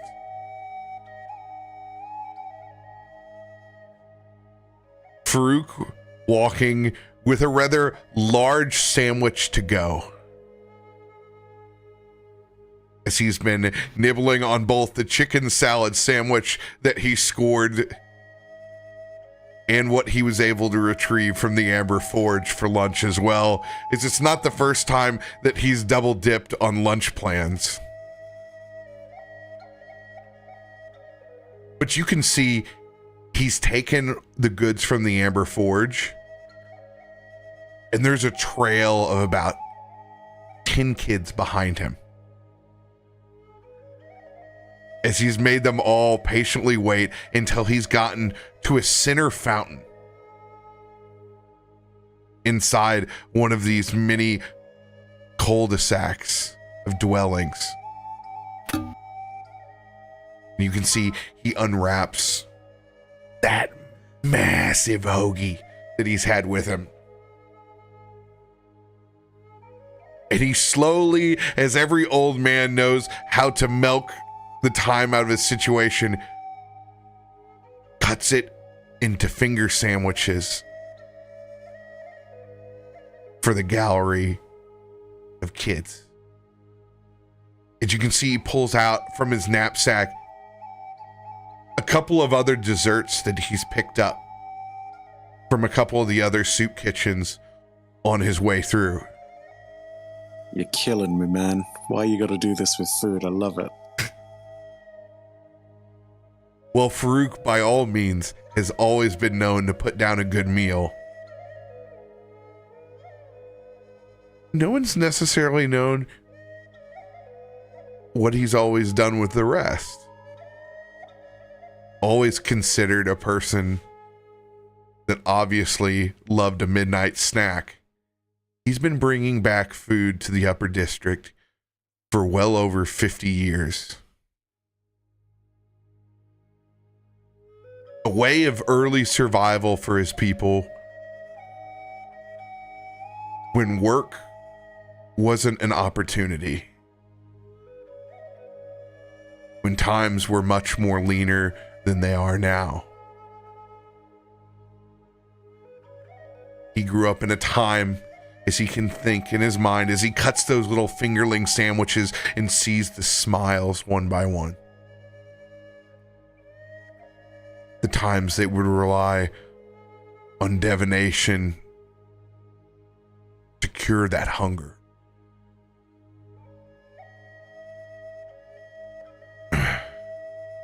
That's when he takes a pull of his own good berry wine, as he can remember a time where some months he never had anything else but a single good berry to his name each day. But he remembered how his family taught him to stretch it. Good berry muffins, good berry made into a jam or jelly, and of course his favorite now, the fermented variety.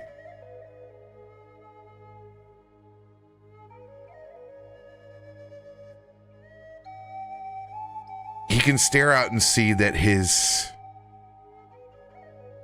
time away has impacted a few of the kids a little bit more sunken cheeks than usual. Now,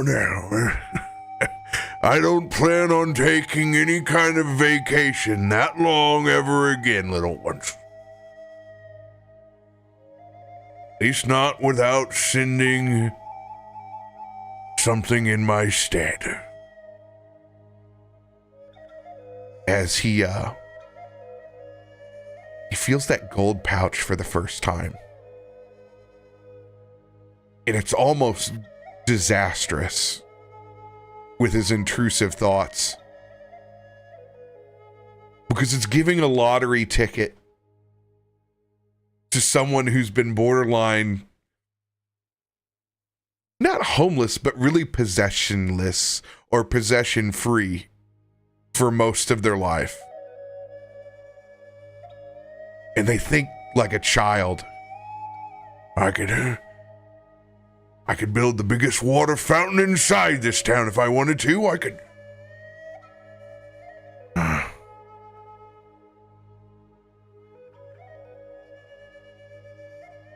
And it corrects him. You just don't worry. I have some ideas.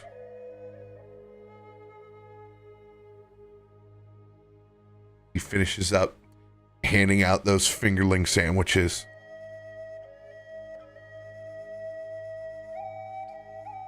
Takes another sip of his good berry wine. 3 weeks. I might as well take my lashings now. Oh. Since we're back,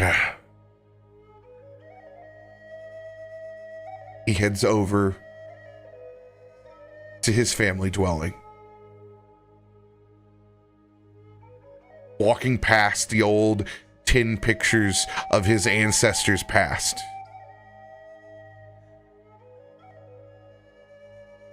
Looking up above at that symbol of the sun that represents his own clan. It's always been difficult knowing that his house would be more empty than the rest. But being chosen to be in this clan and to walk the spiritual line that he has for his people has always been a point of pride. But he does miss the days of growing up with his brothers and sisters in a much fuller house. As a family has not been his destiny, at least not his immediate. The community has always been his family. And as he looks past all those pictures of the elders, he realizes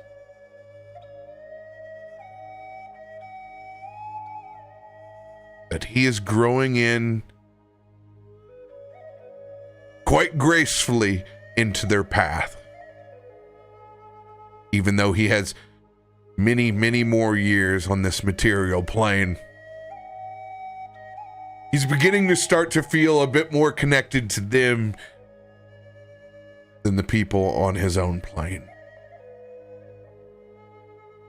Knowing that he's been gone for so long and that he hasn't checked in. He grabs his walking stick, which he has been absolutely missing since he went down to visit Chrissy in the market a day and 3 weeks ago. As that stick down in the woods just didn't cut it. He also grabs his hand wraps.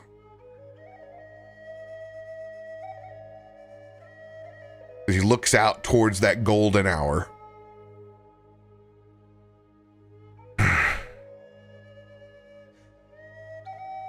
It's been too long.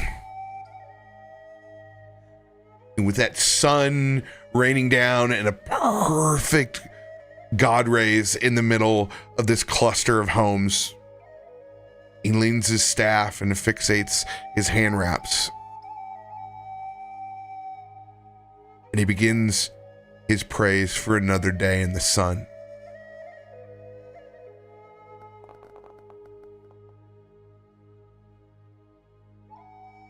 Little rusty, as those wounds and knots have added up over time. Slowly striding through, he gets himself caught up on his steps for a minute. I'm glad my mom didn't see that. As he catches himself and begins to form that sun dance and sunset ceremony that many others with his own clan begin to pick up and join in. Before you know it, there are simply 30 to 40 dancing in circle union around what is now a fountain that has changed from water in the day to molten lava now as it switches into the evening. The light emanating off of it, it begins to pour up and out of the fountain around those that dance. Eventually pouring out under their feet as the children have all pulled back against their own buildings and watching in wonder as their people dance among the fire. And as they do, and they complete their ritual with the sun beginning to set, no longer peering over the buildings, the light emanates under their feet to remind them where they came from. And as they dance into the night, they honor that crossing from the fire plane that happened so many years ago. And when they're done, nothing but that smoldering layer of lava that was once there, now into a much more hardened, malleable form. The individuals shovel out into a large bin. As you can see, that's the community resource that they've been using to build their domains since they arrived in Upper City. A long-standing ritual that has served their people and continues. And after a long night of dancing for the community, Faroük picks up his stick and heads over to the fire with a handful of the other elders. In a disassociated like trance, they gather around and stare into that fire together, all searching to connect with someone. We'll pick up with that someone when we get back from break. Aha! Okay. Ooh. Okay. RoBear, you're so heckin' good. Right? Everyone is. Gosh darn. Gosh darn. Listen to you guys for hours. I still actually have some scenes for Kallisto afterwards as well. Oh I yeah. would want to run by you. Oh yeah. It's all happening. We got time. We have time for everything. Yeah, Even if we don't get to it today. Left. Yeah, 12 hours, right? We got a whole week. Yeah, baby. Yeah. This is just a We're beverage. role playing the week in real life. We're just role playing the week in real time. Yeah, we're just grabbing a refreshment. I'm gonna go stretch my legs and get some Oh, drinks. I'm gonna go. Right. I'll be right back. Thought I've been eating all that food. I was He saying still to eats a Sam lot of it. earlier, I could literally like just listen to everyone just interact for hours. Hours upon hours upon hours. I love everyone so much. Oh, that's how you spell cathode. I completely misspelled that. Cuthid or whatever it is, yeah. Good. It's like an onomatopoeia. Cuthid. Yes. Cathode. Good. Cathode Hiljo. Yeah. That's one of my favorite things about RoBear's table, is that I always feel like everybody's genuinely interested in all of the things that they're not involved in, like in just listening to each other. It's really nice. Yeah. It's always a very respectful table. Yeah. I live for it. 100%. I live for it. Ed and Raven, holy fucking shit, your scene, I was entranced. Like, you guys had such a beautiful back and forth. Aw. I really, because I've not got to do much with you. Sorry, it's quite late in the day. I've not got to do much with you, Bife, and honestly, it really warmed my heart being able to do that. You're such a beautiful storyteller.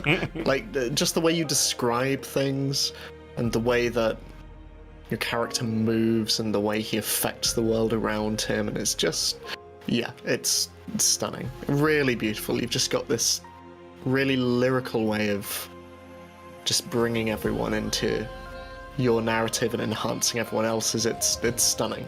It's really beautiful. Really, really beautiful. That's why I'm glad to play Kaivar, because honestly, like, that is the entire fucking... Damn it. Sorry, Robert. That's the entire... $4 in the swear jar. Yeah, there it is. You were doing so $4 good, and becomes- broke you. Yeah, did break me. Now, that's the entire point of Kaivar's character, though, right? Like, he is a support character, but he's a support character very much in the narrative sense as well as the gameplay one, right? Like, he, even down to last week with the wash your luck on memories at the very end, like, that was an option. Like, it wasn't ever something where it's like, nope, you're re-rolling your thing. It's like, nah, this is there, and if this is something which is offered as a thing, like, people can take it, but they can also choose not to. I like to think that I am the augmentation to people's stories that helps open them up. That's about it. If I achieve that correctly, which I don't know if I'm doing. I just get the layer of that onion eventually, Sam. We'll see. Sam just picks on my dwarves. She's such a dwarven Oh, bully. it is my favorite thing. As soon as you said who it was, I was like, oh, that's my boy. I can play out my height power fantasy. It literally is. She's my superior in that. I'm just a committee head in the middle of this, and Kallisto and Loluphia, they're up here in the warden. So all I can do is headbutt a index finger. That's okay. You did. Be careful. Those index fingers are very powerful. These are her weapons. True. They quite literally are, yeah. I mean, so is Callisto's weapons. Surge. Callisto's weapons are also his index fingers as well. That's his firing finger, yeah.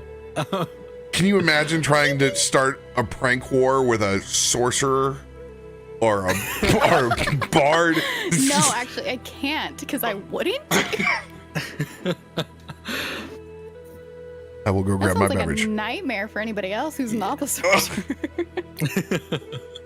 There is only one equalizer, and it's the dirtiest trick in the book. Kill them? This is so powerful. While I'm sleeping. This is worse. This is worse than death. This is the worst thing you can do to anyone. There is a small capsule in the hunting section of Walmart that is labeled deer urine. And you take that small capsule, which, by the way, smells like the county fair incarnate. And you take that small little 4-ounce capsule, and you reach underneath the seat of their vehicle and you turn it upside down into the carpet.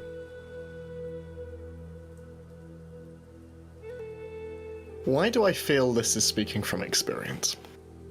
Sometimes the nuclear option has to be launched. Monster.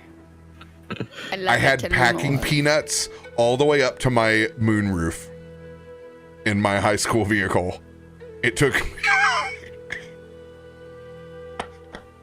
Wait, happened to you? Oh yeah, that's the girls cross country team filled my Nissan, my 84 Nissan Maxima hatchback completely full of packing peanuts. Oh, you said this was in the 80s? I've been playing a campaign in the 80s with a person who would love to do this. I can give you all sorts of things from the prank war. I think I'm just glad to know not to get on your bad side, and also what counts as the nuclear option for you. Because wow, I'm glad I'm not on the same continent and don't currently own a car. In a good prank war, the only true requirement is that you can take care. There's no real property damage. You need to know the solution. You got to know you can. Once the person submits and says uncle, then you can reverse everything. If you've done anything that you can't do that, then you're not living your life right. Then you're being spiteful and mean. You have to have a way out. All it takes is a tiny bit of shampoo and it comes right out, but you have to know right where it's at. That's the key. Nani? Be right back. What are we talking about getting out? How we're gonna put deer urine inside of RoBear's car.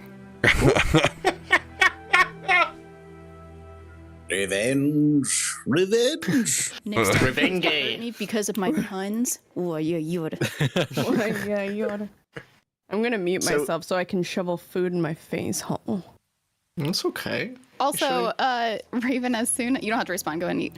As soon as you had mentioned through Christy like the family thing, I messaged Drak and I was like, suddenly I'm open to an open marriage. And we're like, you have a type, right? You've got a small winged spouse and then an average size winged spouse. It works out. Kaivar and Oh my Myshkin God, we can be your sister weird wives, little kinda. pets. You file Pets, my oh my nails, I God. file yours. Dude, That's, Kaivar's absolutely the flower girl at this wedding. I don't care what anyone says. You are, baby. The problem is I've eaten all the flowers. That's okay. And you're using your strong arm to just like mine them all out, just like. I mean, Kallisto is polyam, so... So when are we doing this in person? Not the polyam thing, this. Oh, I mean, not the you know, polyamorous that too. thing? Okay. I mean that too. I mean, These lips are rated E for everyone with consent. So, I mean, you know, Meteorian Core wraps for GCX this year. Maybe next year is Stormforge. Okay. Because how To many meet in person, episodes did Meteorian go for? We are currently on episode, is it 53 this week, Bife? Yes, We it started will in be 53. 2021? Or was it 2020? It was 2020 because it was the year of the GCX spaceship. That's right, because we did the three-shot, and then everyone was like, bring it back, and we were like, sweet. So we planned for like 6 months, and we brought it back. And then bring it back, yeah. God, so good. Yeah, it has been a long campaign. Yeah. There In are the times best when way. I could go another 10 years, yeah. but Honestly, I it's totally- what I've been craving. Like, we're 11 episodes deep, and I'm like, I want this We're like, to you're continue 11? forever. It- Yeah. but it just feels Damn. so good. It just feels good. Like it feels natural, and it just I don't know. I love y'all. Okay, Yeah. like y'all make my Wednesdays like so happy. My heart is always so full. Yeah. I Yeah. love Wednesdays. I always look forward to them. Right? same. It's just RoBear tables y'all- are good tables. Yeah. They're great players who are honestly into everything everyone's doing. Wait until someone gives you the perfect monologue about family and completes your like entire character campaign arc with a divine intervention reroll. Wait until that moment comes along, and then you will be on the thumbnail of the episode. Speaking of, I love how the thumbnail of the last one is everyone, like, Drak in the middle, just like, ooh, yeah. Everyone else just, like, looking shocked, and me just, like, over Drak's shoulder going, that's my guy. I will say, RoBear's table, just remember that the number 4 is very lucky. Yes. Number 4? Okay, interesting. That is why our ward is number 4, Drak, for a reason. Really? Okay. Yes, it's also my Okay. favorite number, which is what initially introduced it to Meteorian Core. And then really great things happened. Then really great thing. Yeah. Okay then. Myshkin much. is You know, 4 like, years they old. saved their Nothing lives bad can ever happen twice. to him. 4 years old? No. Yeah, he's 4 years old. He okay, got nothing then bad. that's cool because Chrissy is on his 4th life. Like he is 4 times reincarnated. How old is Kallisto? I know Kallisto's like technically in his 60s. You are 60. I think like 68 Were you just or 60 something. actually? Yeah, actually, on the dot. how old is everyone? I'm intrigued. How tall is everyone as well? Kallisto's 6'3".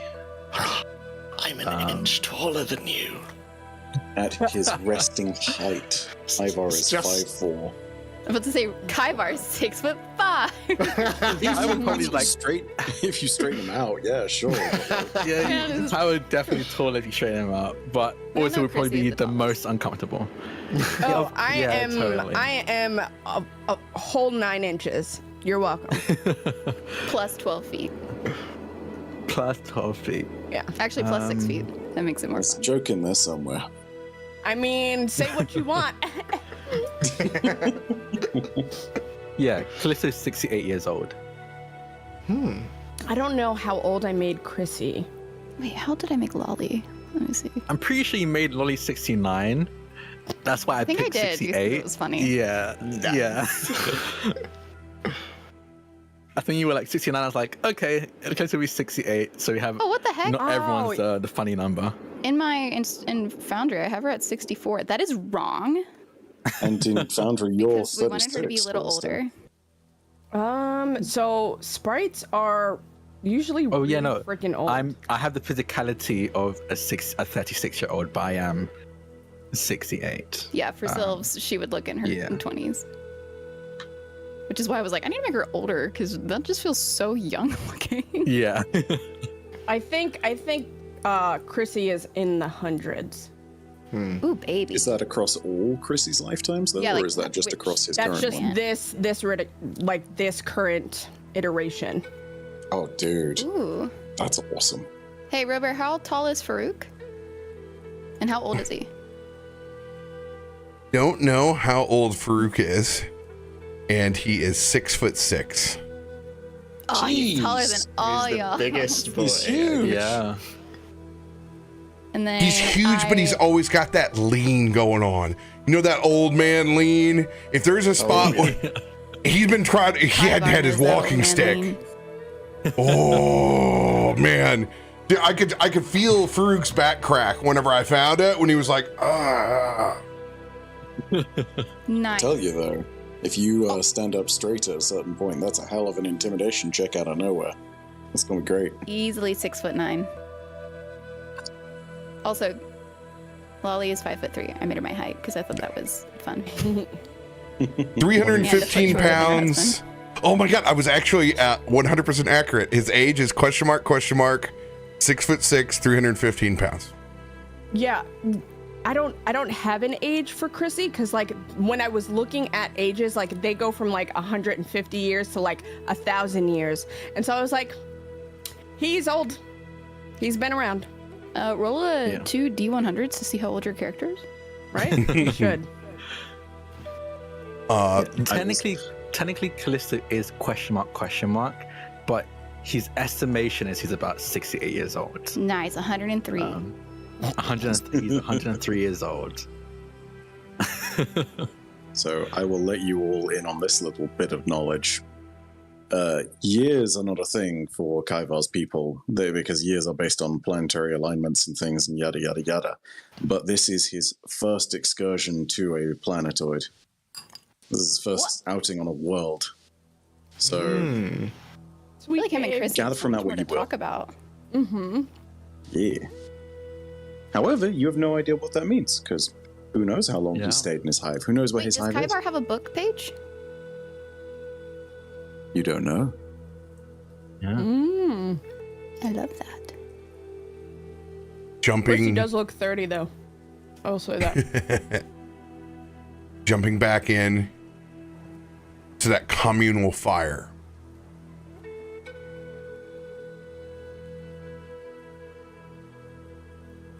Faroük reaching out to his ancestors for the first time in 3 weeks.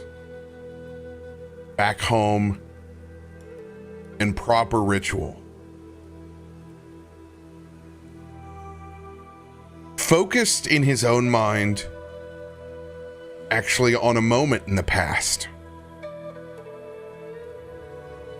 Checking in to make sure that his ancestors took care of Myshkin in his time of need. He starts by remote viewing that experience around the tribal fire to make sure and check on his ancestors that they did his job. And comfort his friend in what may or may not have been a transition to a different point in his spirit. Parike landing on Farouk's shoulder. During all of this, Farouk does not flinch at all. His eyes always in a state of amber glow with a flame in them. Parik's does the same as he joins and views with Farouk during this ceremony. After checking in and seeing that everything went according to plan, seeing Myshkin escorted back into the material plane, he tries to reconnect with his immediate mother and father.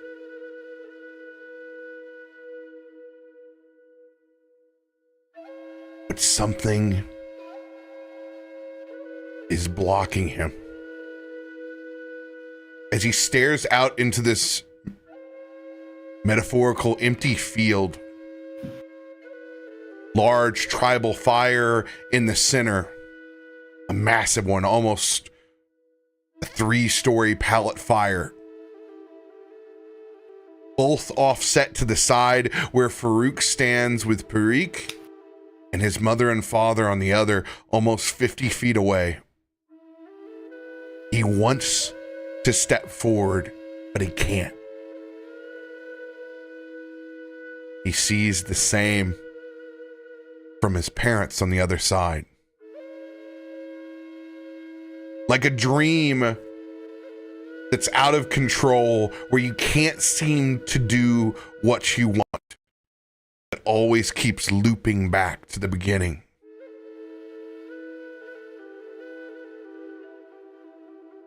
Farouk understands that something is impeding them. So he turns to the fire. And he stares at that ancestral fire. Kaivar, where are you sleeping your first night back? You even need to ask? I'm back in the crate, baby. Love it. I've rolled up into that thing. I've said hi to. Is it? I've just seen the stuff in the Ifrit and chat, by the way. It's V, not Vi. My apologies. Yeah. Yeah, I've just rolled in and I've said hi to V and Ifrit again, and I have sheepishly grasped the blanket, and as I hope I've been given permission. I've curled up in the crate again with the blanket and fallen fast asleep. Very The cozy. crate has been like, of course, if Kaiba wants to move it back, they can, but the crate has been moved like a little bit closer to the forge. It keeps him warm. Been cleaned out because I think originally it was definitely used or had recently been used for storing equipment. Has been cleaned out and cleaned up, and sitting there absolutely welcoming Kaiba back. I essentially have like a buggy anthropomorphic dog kennel, which is kind of great. I love that. Yeah, that Kaivar is just asleep.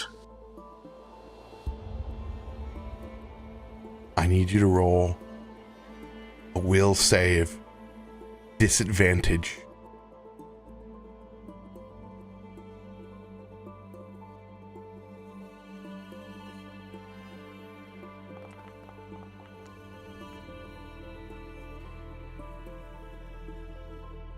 $18. Well, your mind drifts for most of the night onto your thoughts and your experiences of your own.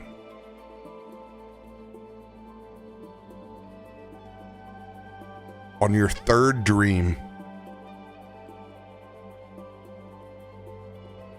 you open up your eyes and you're in a field of wheat and barley, standing next to Faroük, looking back out at that massive fire. No words are spoken, only in understanding it, Faroük looks back up over at you, reading the emotion in each other's eyes, seeing that Farouk is serious as a heart attack. As his eyes drift from yours back towards the fire. And that's when you see it again. This massive, fiery, molten menace of an insectoid.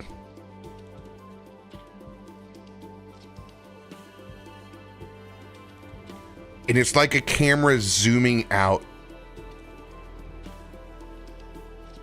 over the top of a great structure as it's warding over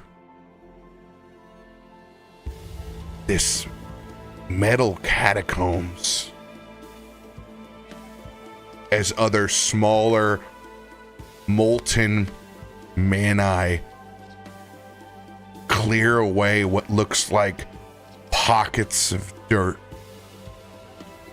around this metal molten sculpture that now exists, this massive colony of fiery insects.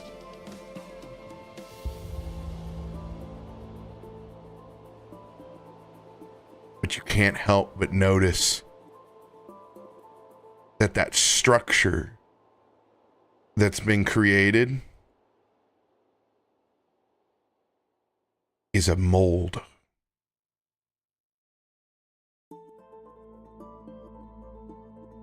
And the vision within the fire sweeps as it goes in to an opening that looks all too familiar. In this very Aliens Geiger style architecture on the inside. You see the imprints of your people, but not as artwork, as entombed.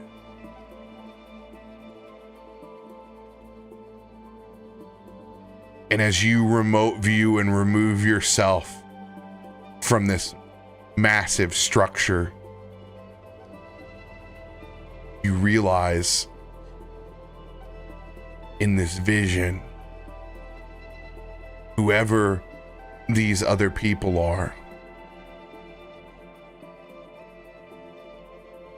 have molded one of your hive communities with molten metal. As it stands as their structure and it zooms out, you see multiple civilizations of burrowed creatures. Not just insectoids. Anything that has dwelled in the ground, insect to mammal. Now, nothing but metal structures inhabited by this conquering race.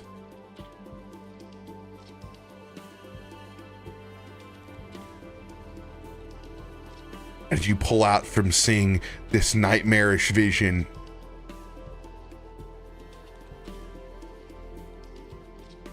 it is Farouk, you in the field. One last set of eye contact before Farouk looks across back to his mother and father.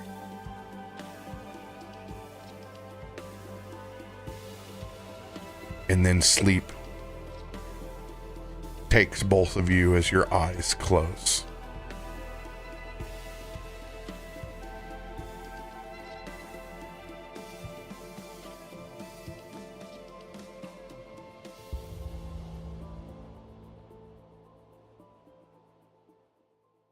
Who's picking up on another day? I can. I have a couple of scenes. One of them actually didn't run by because I just thought of it just now, RoBear. So we can leave it till next episode if you want to. Just but... do it. Okay.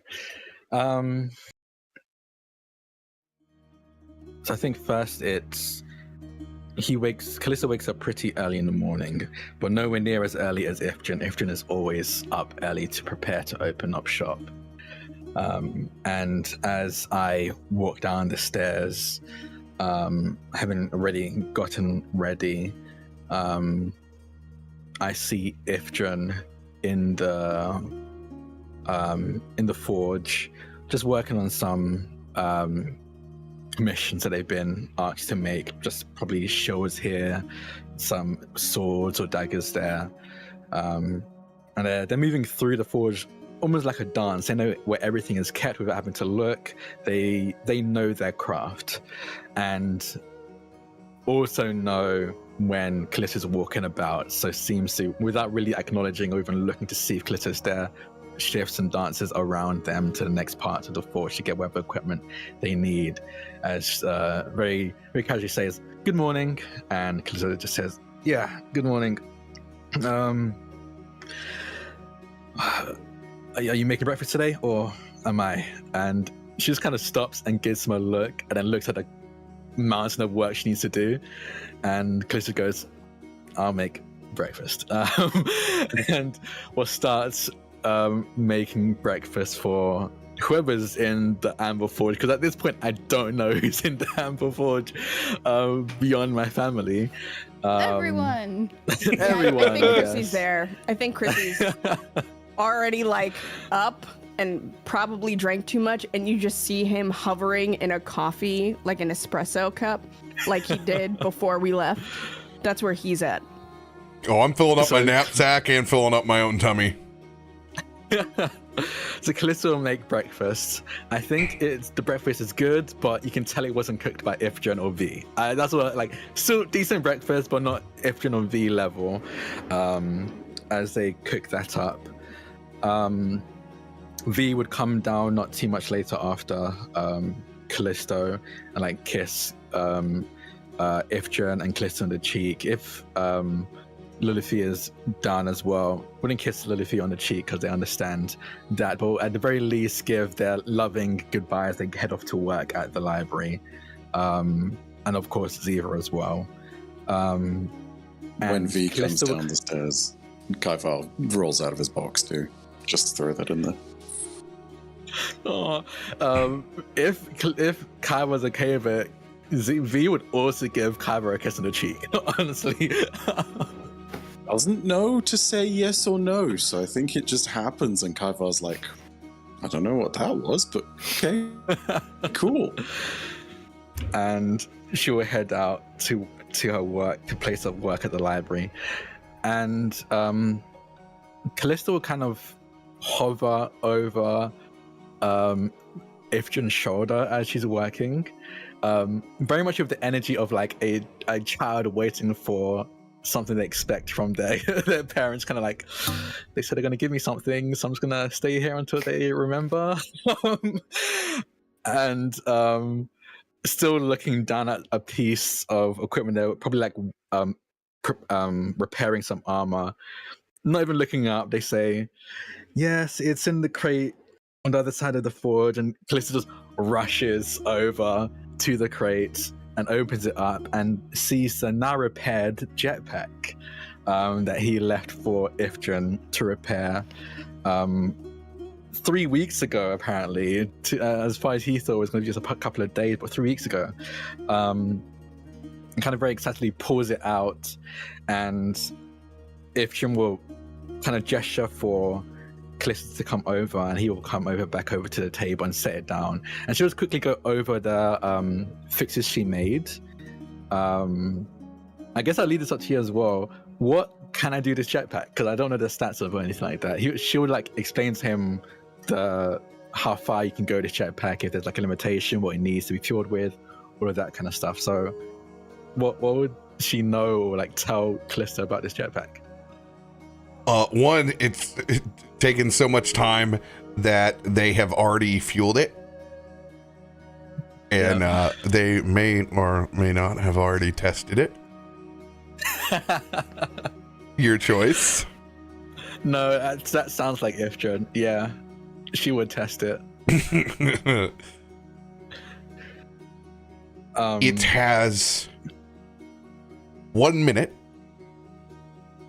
of fuel, so it's more of a spot to spot jetpack than it is a long-term one.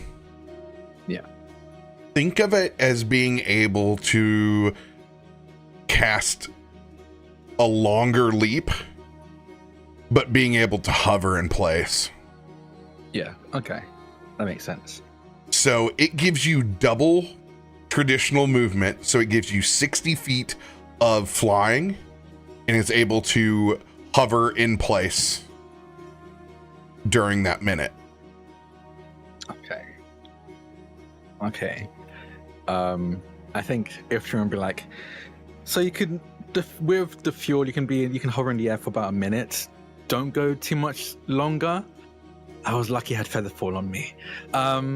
I tried to take out anything and everything that wasn't necessary, so you can give more tank space, but if I had to remove anything else, it would just be impossible to really navigate and orient yourself in the air. Be careful, and you probably should practice. And Kallisto's like, I don't know if Kallisto's really listening. He's just imagining all the things, how useful this thing can be out in the field. Because yeah, I'll be careful. Okay, awesome. I'll grab the jetpack and kind of like try it on, probably like loosens the part that attaches because it's probably really tight to fit Ifrit when she tested it out. And I think we'll turn... Is Loluphia downstairs yet, do you think? Yeah, I would say she's probably hasn't even noticed this jetpack yet, because she's got Ziva tucked in like the corner, like in a chair, and is standing behind him, braiding his hair and just getting him nice and together for the day, while also potentially dealing with him debating all of the hair pulls. Little ouches. I think Kallisto will just be like, yeah, actually, no, you're right. I probably should practice. Okay, thank you. And we'll like kiss Ifrit on the forehead, and she just goes, yeah. Okay, I need to get back to work, and goes back to working on the piece of armor she's repairing. And we'll go over to Ziva and Loluphia. Like, no, actually, no, I was going to say mess Ziva's hair. No, you're in the process of doing it. That'd be kind of awful. But like, just like... I don't want her wrath.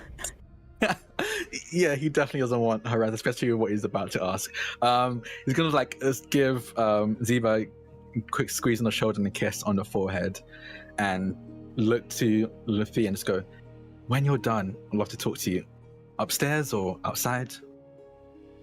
She, not looking up at you, because she's busy with the contesting Ziva and working her fingers as quickly as she can. Well, if this one would sit still, I could get out there faster. And he's just constantly reaching up and just like, yeah, well, that one hurts. Chrissy pops his head up and says, coconut oil. Works. It goes Don't back worry. into his coffee. We know, I use it as well. And I imagine they like literally have coconut oil at the side, but Kallisto just gently pats Ziva on the back and just be like, just bear it for a bit. It'll be all worth it, trust me. Yeah, but it hurts. She's just pulling on it. And she yanks it. Lolly, come on. That's the same thing my mama did. I was like, oh, make it hurt. And Kallisto will actually sit down and like take the other half of Ziva's hair and will begin braiding it.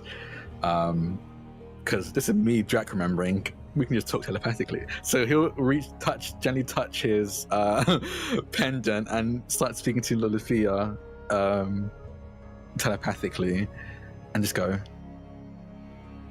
I am going to need help. With? And he kind of, talking telepathically, doesn't need to be subtle about it. He'll say, the jetpack. She stops immediately and just looks at you. So hardened in her expression, and is not telepathically responding to you. What, are you going to try to fly it?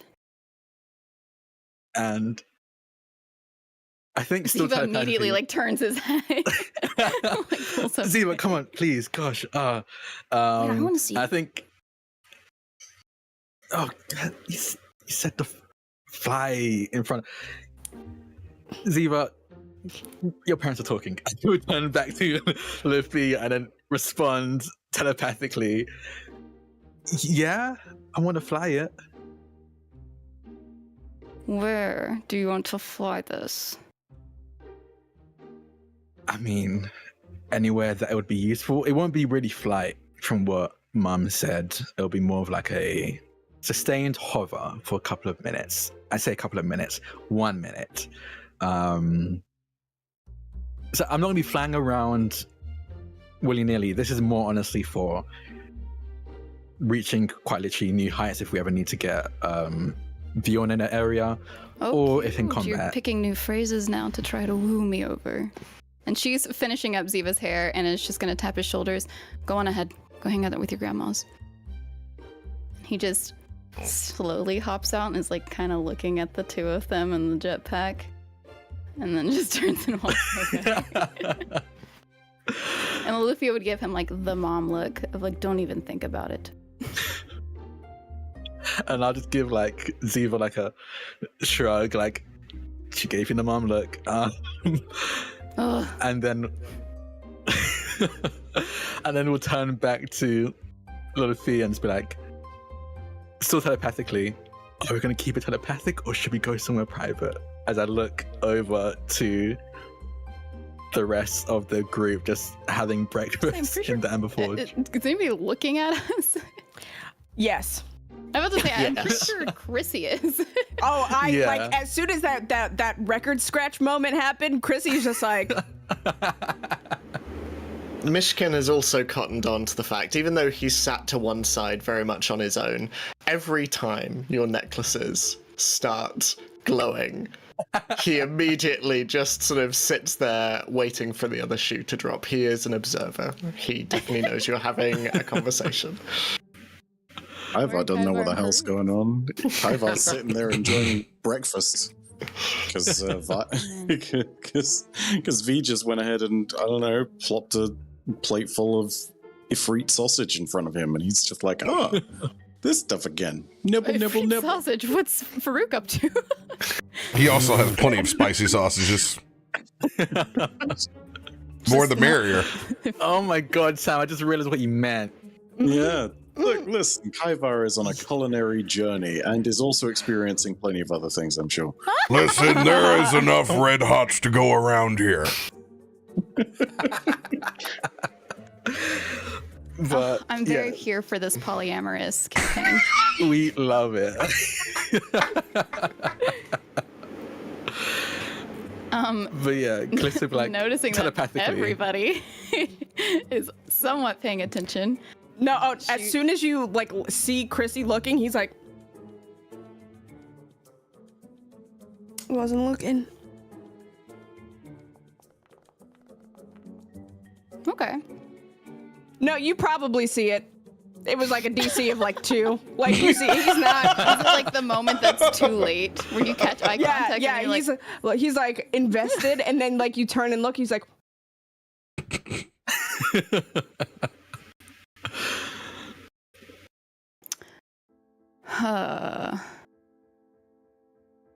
Let's step outside.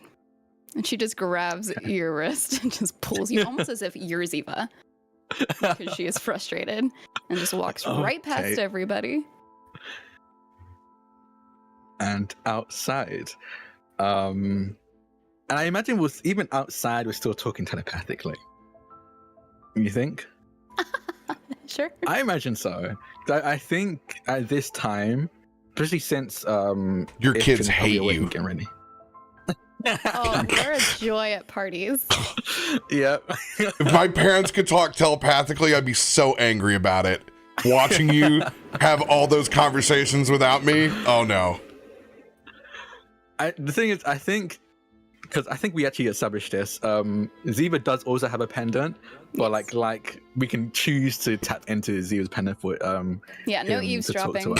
Yeah, it's always a party line, but your in-laws get to hear it all. That's a D&D curse, my friends. That's. I wish someone could tell that to Biddy. Don't make me embody Biddy right now. Nobody's gonna have a good time but me. I'm, in all seriousness, as exciting it is to be able to fly, this will only last for about a minute at a time, and I need to refuel anyway, so I'm not going to be zipping around. You have to refuel it after a minute? Yeah, it's not as efficient as it could be. I can only assume that's because of the damage it's taken prior. But it's something, and it, at the very least in combat, means I won't have to rely on you to help me fly, or, you know. She would just kind of look back at the Ember Forge and then back at you before continuing with her psychic speaking. Well, aside from our family, nobody here knows I even have wings. And she's got she always has a white cloak over her shoulders anytime she's out where public can see her. So we'd have to go somewhere where nobody could see. Yes. I was thinking of doing it at our lodge, the manor. It's secluded See what enough. happened last time we tried to go there. Yes, actually. So, but that was due to us being within that plant creature, and hopefully we won't have to run into that again. And I'm pretty sure the drop ships can drop us directly, or at the very least close enough to there. Are you wanting to do this today? Just leave? No, not today. Definitely not today. I actually have a few things to get done today, but at some point.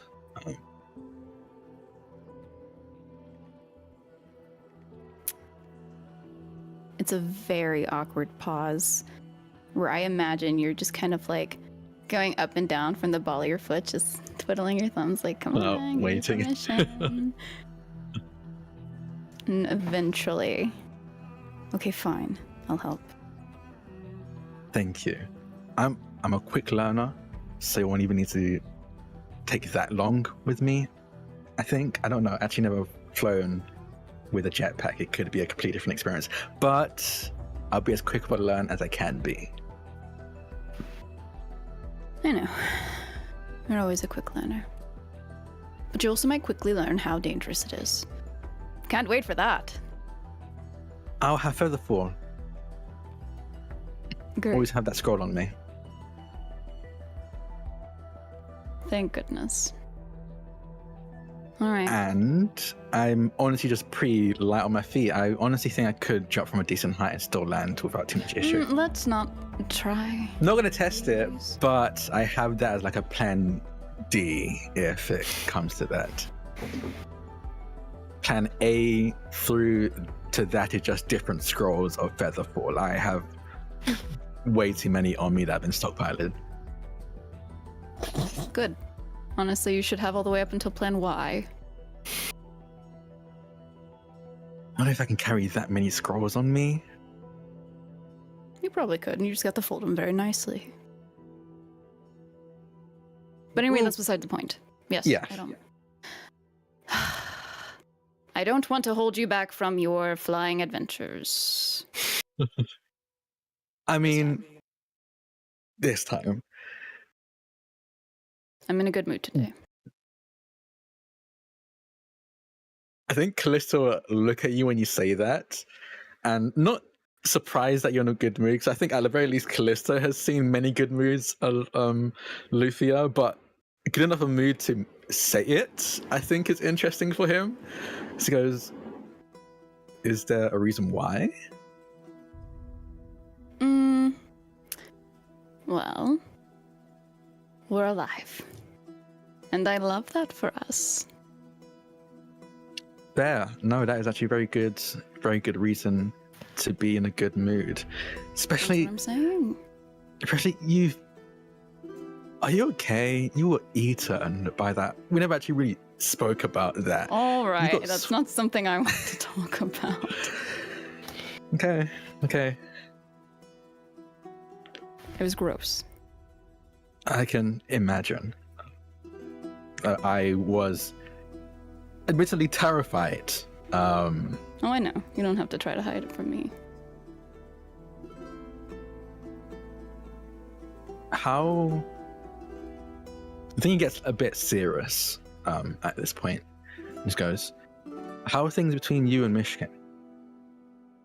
The cat? I don't know. Yes, the cat. We're both alive, so that's good. Yes, as you've mentioned that before, we are alive. Wait, and she's coming out of this telepathic speaking and just like, why is this the conversation suddenly? I'm just curious because you weren't... Well, you've seen what happened to the cat whenever curiosity struck. Yeah. I'm just curious because at the very least I am pretty fond of him. He risked his life multiple times for the people I care about. And at the very least from the last time I think I've seen you two interact, it seemed a little bit charged. Yeah, well, and I told you how interesting it was.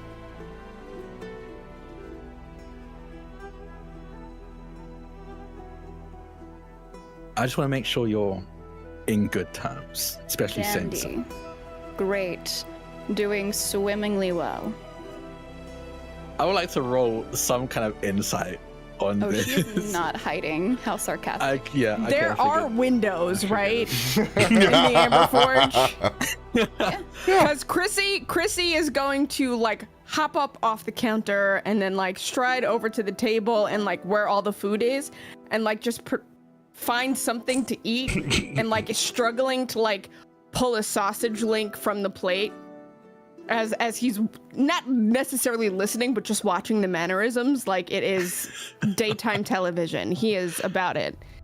Forget about windows. We need to see if there's popcorn. Goodness.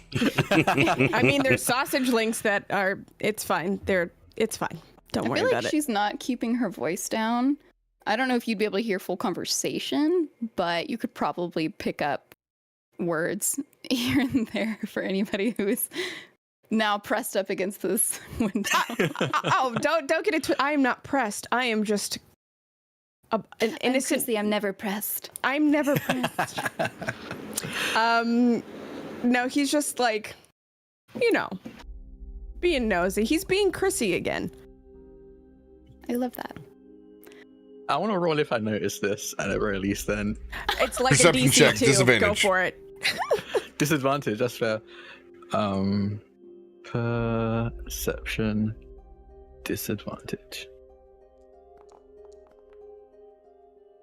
28. Yeah, disadvantage. I think you would probably see as like Chrissy is trying to pull a sausage link and successfully does, and then falls back. I will turn very obviously to look in the direction of that and seeing Chrissy watching us. I don't think Kallisto feels this is anything serious enough to need to keep secrets. But he will make it obvious to Loluphia that Chrissy's watching at the very least. I'm sure she would be able to notice because she's probably got her back to it, and then watching your eyes go from her to right over her shoulders. Chrissy's scrambling on his back, just like with this sausage. Like a turtle. Yeah. Just kind of laughing to themselves, they just say, Chrissy's enjoying the show, apparently. Why? How do you feel about Myshkin? Like I said, they risk their lives for... Yeah, so of the others, why did you bring up him? I feel like that's the only one who I've felt that tension between you and him.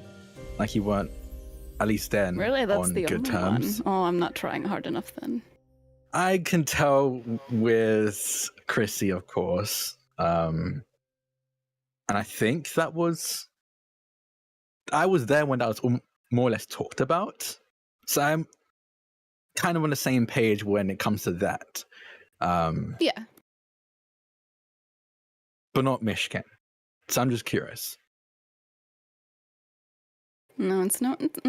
There's really no exact disdain that I have. I just don't trust you, and you know that. Yeah. No, trust me, I understand that. But I do respect him. I'm just wary. I don't know much of Kaivar yet. But I don't know if there's much to be wary about. Yes. Kaivar is interesting. That exact moment through the window, you just see Kaivar fully mouthing down one of the sausages, just head in the air, almost like it's the gull eating the thing. Oh, He respects V's food though. So that's yeah. good for I me. think honestly, V adores him because of that. And V's a pretty good judge of character, so at the very least I trust her. And then I have no But- issues with Farouk either, so I don't have issues with any of them. Just not as close. That's it. So I wanted to know. Just want to make sure we're all on the same page. Because quite honestly, like I said, I am fond of all of them, but that doesn't quite translate to trust either. Good and shouldn't. Yeah. I've been keeping an eye on them while they're at the Amber Forge, though quite honestly I don't think V or Ifrit need my watchful eye. I'm pretty sure they can take care of themselves, but I know I that don't think also. they're a threat to us. I'm not worried about them being a threat. I'm worried about whatever baggage they bring along being a threat. Interesting. I've never heard you talk like this. Yes. Well, I've never come across an eldritch horror that, from what the Oracle mentioned, was thanks to them. I'm not sure if that's related to their baggage or slip up, but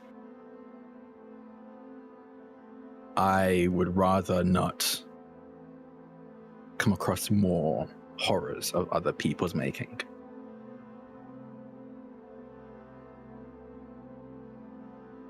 Well, take the time to get to know them. And that'll help you determine if they are okay to be around. And then you tell me everything, because I'm not taking that time. Yes, no, was honestly the plan. I don't know if See you've what I ever can caught learn. on yet. I'm not quite a people pleaser. Yeah, it's honestly what I love about you. Oh, thank you. Oh my goodness. Careful, don't tell your wife. She says playfully. And just kind of gingerly pulls her hand up to clasp yours, and we should get back in. Pretty sure we've Yes. got people listening. I think at that point, you just see Chrissy kind of do this whole like. Imagine Like if there's this glass little, on the window, it's a He's not that brazen. I mean, he might, but it's just very like you see like the hearts in his eyes. He's just like, "Aw." Aw. He's been staring at us for a bit now.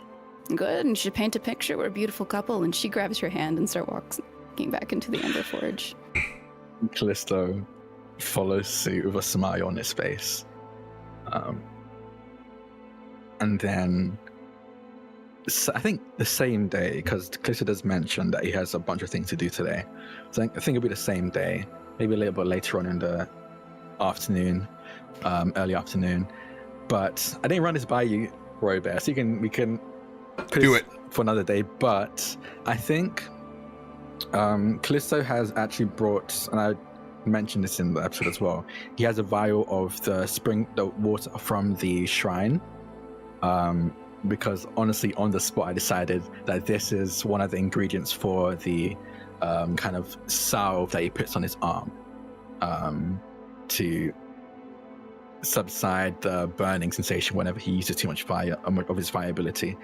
But he himself doesn't make it, his doctor does. And I think he's actually going to go to his doctor for a checkup, essentially, of his arm, because they were the one that was able, not diagnose it, because I don't think they even know what exactly is going on with it, but they were the one that were able to figure out how to make this salve to ease the pain of it. And with 3 weeks past, I think he probably missed his scheduled checkup, so he's kind of going and hoping he can get his doctor, if not anyone that can help with this checkup. Is this a hospital, clinic, or your own personal doctor? I think for checkups, it's probably like not clinic, like a GP, like his own, I guess, his own personal doctor. Yeah. All right. Go ahead and roll 1d20.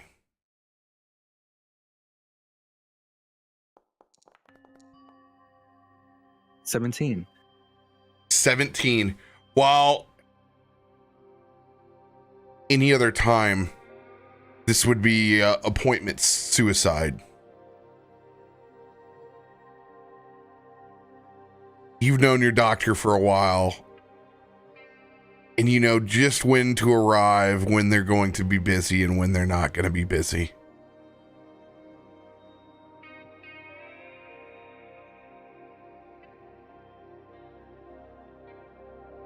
you headed there by yourself? Yes. Yes, I am.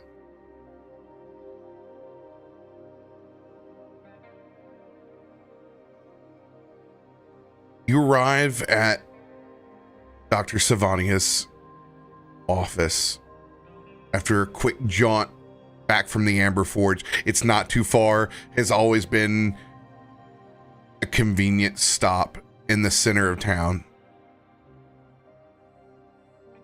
You get a nod and a wink from her secretary, a small male gnome. Been there in the office for as long as you've been in Stormforge, organizing his files. Kallisto, Hey.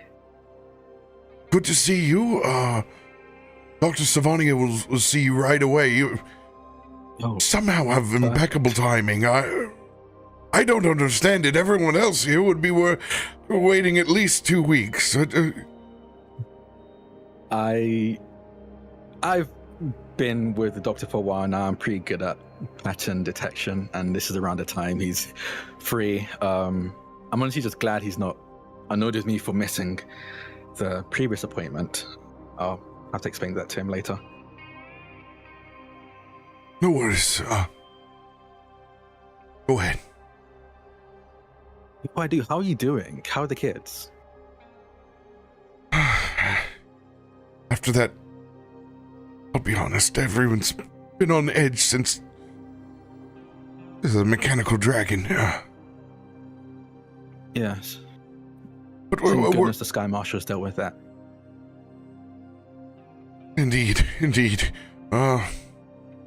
Other than me being a worry body, the kids are fine. They're all of the age that they can fend for themselves anyway. They're in college. I try to treat them like they're young ones still. It's not like asking permission for me to play rugby anymore or stickballs. Yes, but they're your kids. You're always going to worry, and that's fine. Trust me. Do you see this? How I'm going to help with grandchildren? 3 grandchildren in this economy. I don't have enough retirement for this. You can see it's a side ledger. There's the appointments. There's Sudoku up here. And then there's his own personal finances that he's managing like a 3-part bingo card that's across here. It's just numbers hell. Oh, you'll be fine. And trust me, your kids will also be able to look after their own kids. They won't let you hold all of that burden. They'll look after you too. I hope you're right. At that time, the door opens up.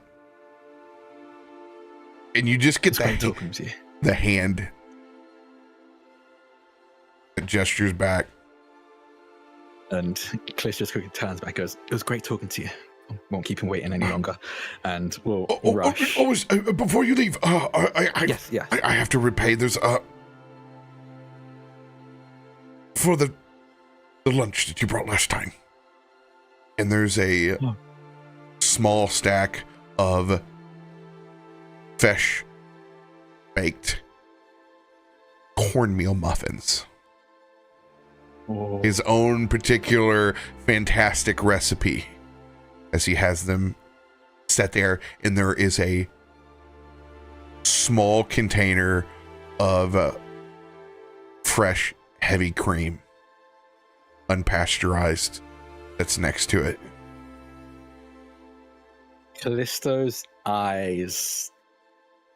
It looks like he looks at these muffins the same way, I think, with just so much love. He's like, you kind of question, like, he looks at his wife the same way. What's going on here? He's like, this, he kind of holds it with a reverence in his hands.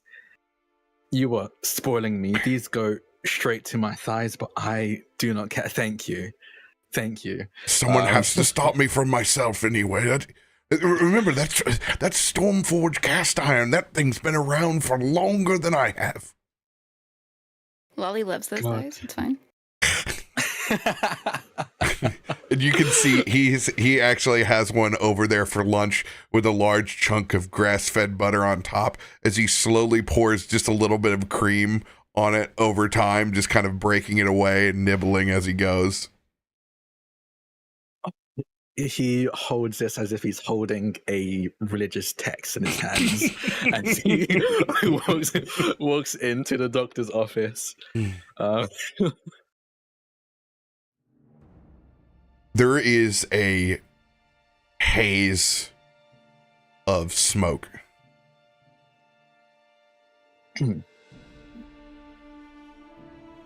You'll have to excuse me, Kallisto, and keep all secrets as it has always been. Yeah, no, of course. Ooh, as he goes and opens a window, as he puts out his cigarette. Can't let anyone else know that I'm into these things. Hey, we all have our vices. Some of us know better. As he closes his metal pack and rolled cigarettes and puts it away.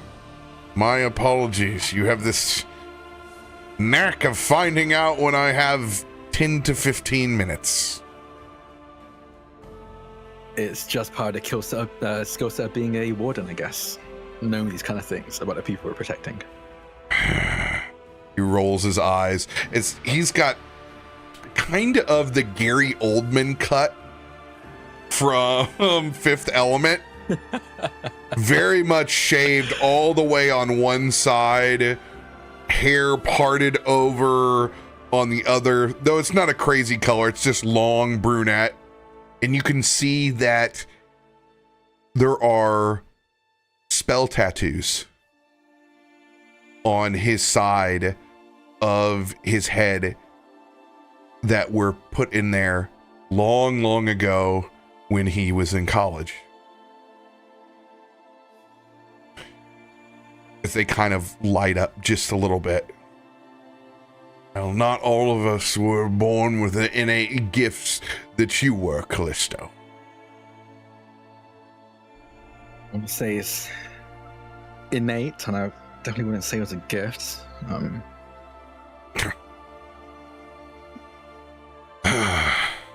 he kind of adjusts his shoulders. As you can see, he's had to augment his own intelligence and skill set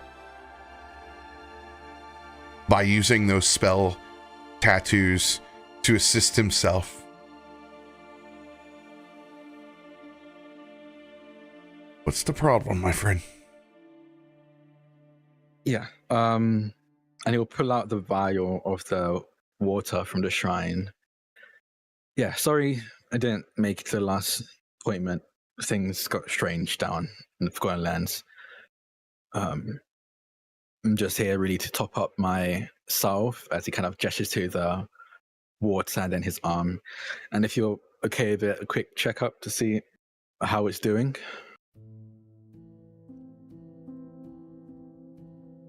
Not a problem.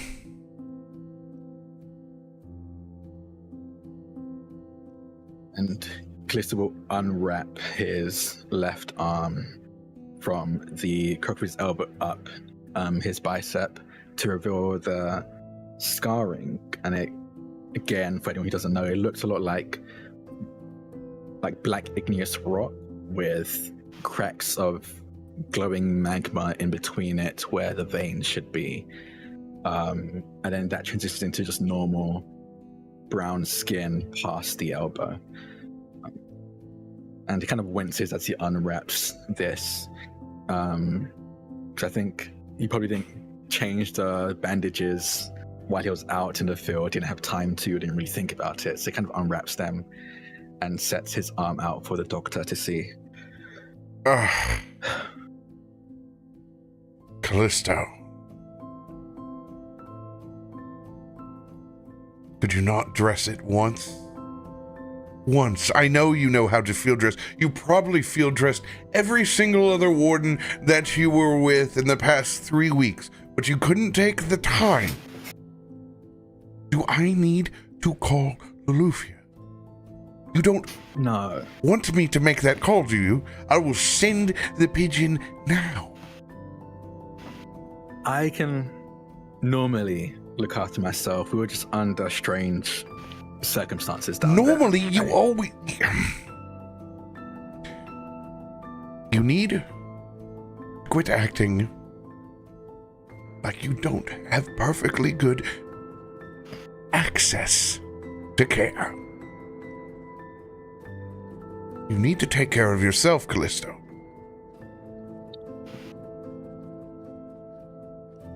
I know.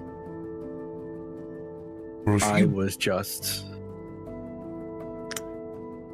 And this is not an excuse. I do need to take care of myself. But I was handling considerably more lives on the field than I'm used to. Or was really prepared for. Lives that weren't as trained as the normal wardens I run with. So it was just... I was a bit preoccupied. Excuses. Doc, how does it look? It looks horrible. That's what it looks like. We both have the same eyes. As he goes over and he grabs a cigarette after he looks at your wound. That bad? Yes, that bad. Now we even have...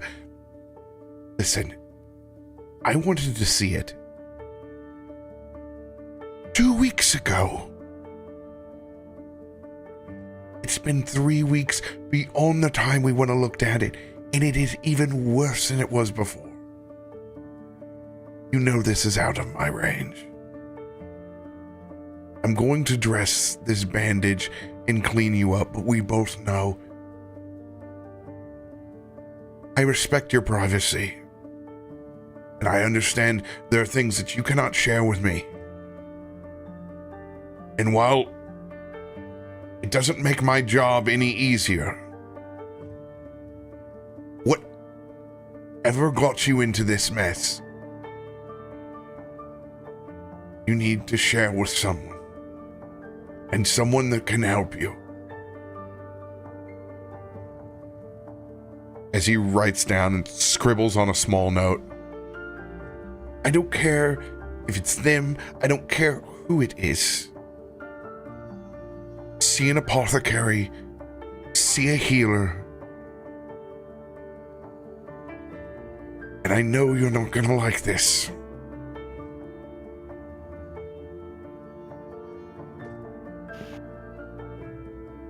See someone in Upper City.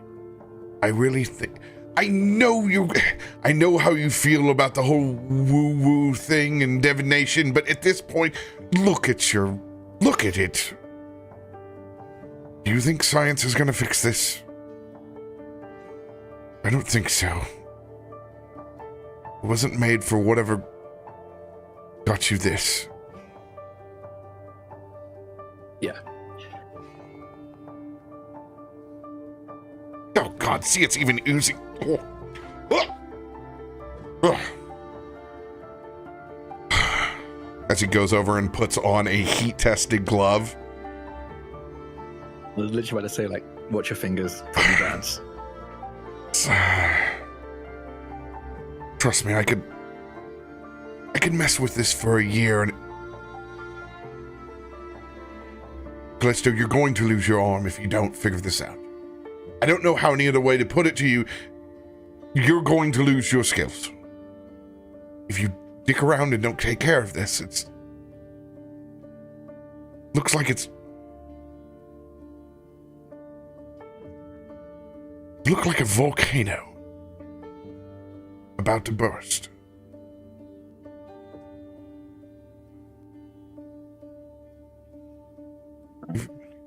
If you're not going to see an apothecary,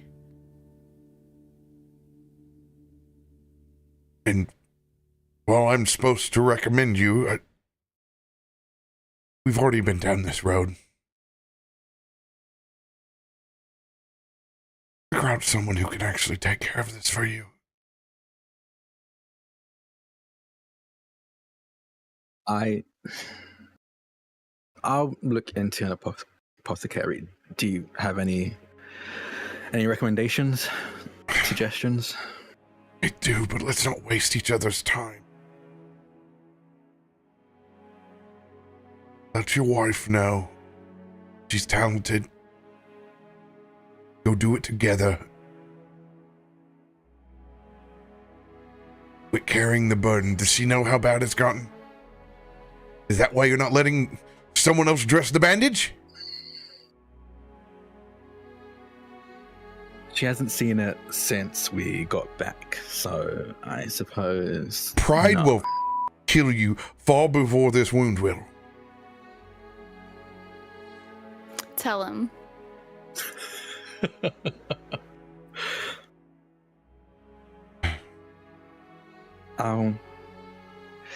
I'll tell her.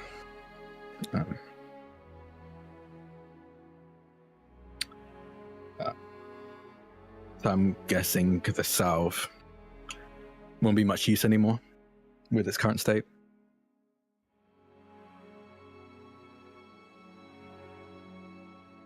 I'm out of options. It's not healing. And there's nothing wrong with you. Whatever got you here, do your research. Take it to a healer. Do something with it. This isn't working. God knows what... The only thing I can do is try to help treat the infection that you may have caused by running around for 3 weeks in the woods without dressing your bandage. As he puts his cigarette out, as he tightens that thing up. This might make it worse, but for some of those 3 weeks we're in the Fae, so is there anything else we need to consider when it comes to infections? Damn it, I'm a doctor, Kallisto, not a face specialist. Okay, I'm sorry. I'll get out of your hair, or... Go see someone who knows... There's probably 10 people that have the flu that I need to see, 5 other that are looking for a knee replacement, something that I can help. Everything that you bring me, Kallisto, is a Rubik's Cube that I can't solve. You understand that I probably smoke more because of you. You have me with one foot in the grave. I'm...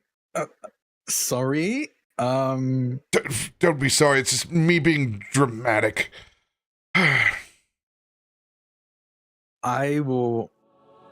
I'll talk to Loluphia and we'll look into apothecaries and... No, he takes his apothecary script and write-up and he tears it up. No. Oh. Nope.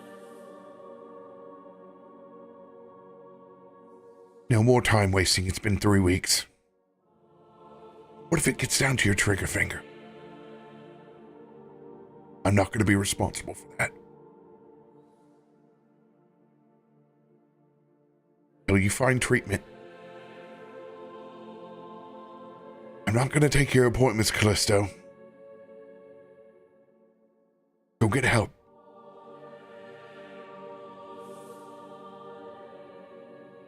Kallisto will stand up and kind of pat the table near where he set down the water, the healing water, and just say, for your next patient. And we'll walk out. As you're turned away, tell Lolly I said hi. Yeah, we'll do.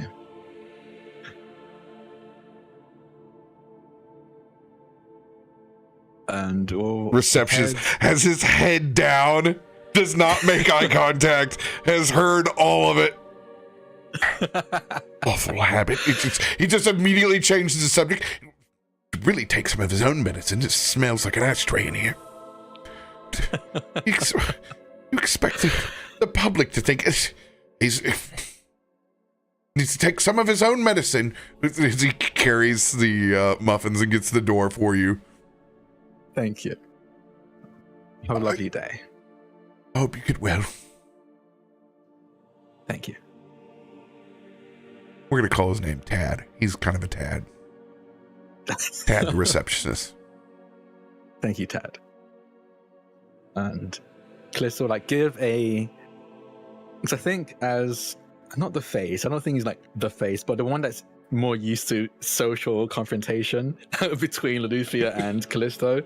He puts on a very kind smile. Whether or not Tad can notice that it's not genuine is up to them, but they put on a smile and just saying thank you, and will head back. Yeah, I think he'll head back to the Amber Forge. Can I say during that time, I think Chrissy's kind of just doing that thing with Loluphia again, where he's trying to talk to her, but he doesn't know what to say, but he does know what to say, but he doesn't know if he wants to say it or how to say it or how it's going to be perceived. So she would find him kind of doing that.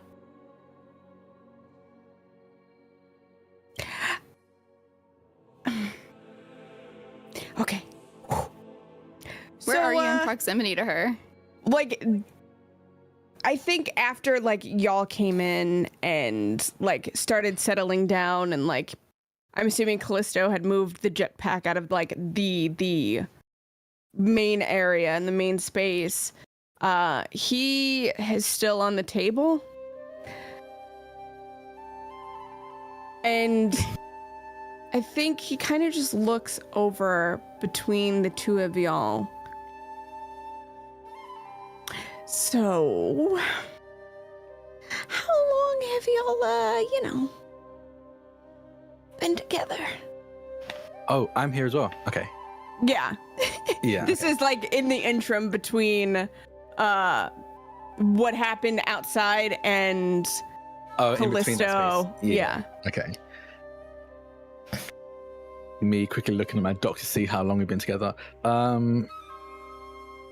We've known each other for 8 years, been married for 6, according to my, married for 6 years. As you ask that, Wally would just shoot you daggers. Oh, we're doing this.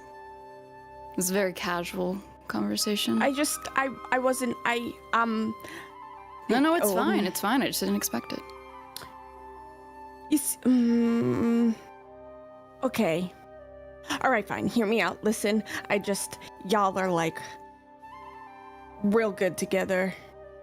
And it's just nice to see. And I'm kind of living vicariously through y'all. Sorry if that's weird.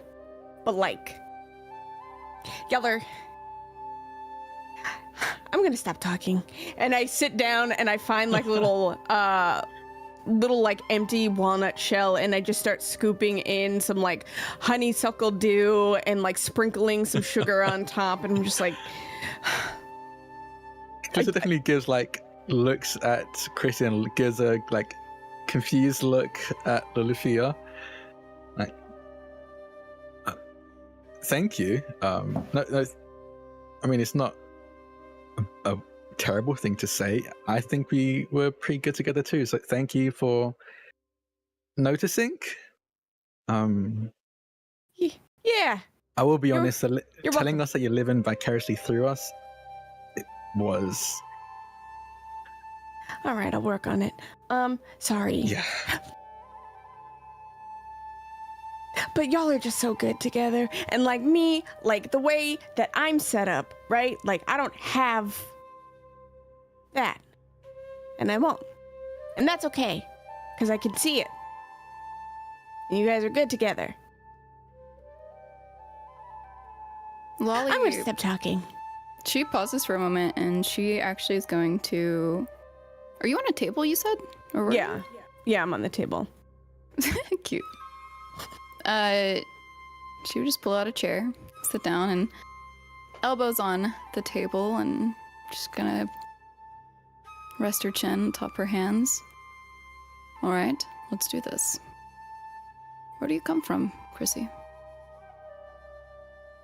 This version of me, or like... However you want to answer it. I don't remember. I kind of just wasn't here, and then I was. Interesting. That story I told at the shrine that we were at, but not at. That's all I know. I don't really have family in the traditional sense. I don't have a mom or moms or dads or uncles, aunts, cousins, none of that. We are solitary creatures, not all of us in the same planes of existence. I am the only one here of my kind. Yeah, you'll see sprites, sure, like that's nice. But I am alone here.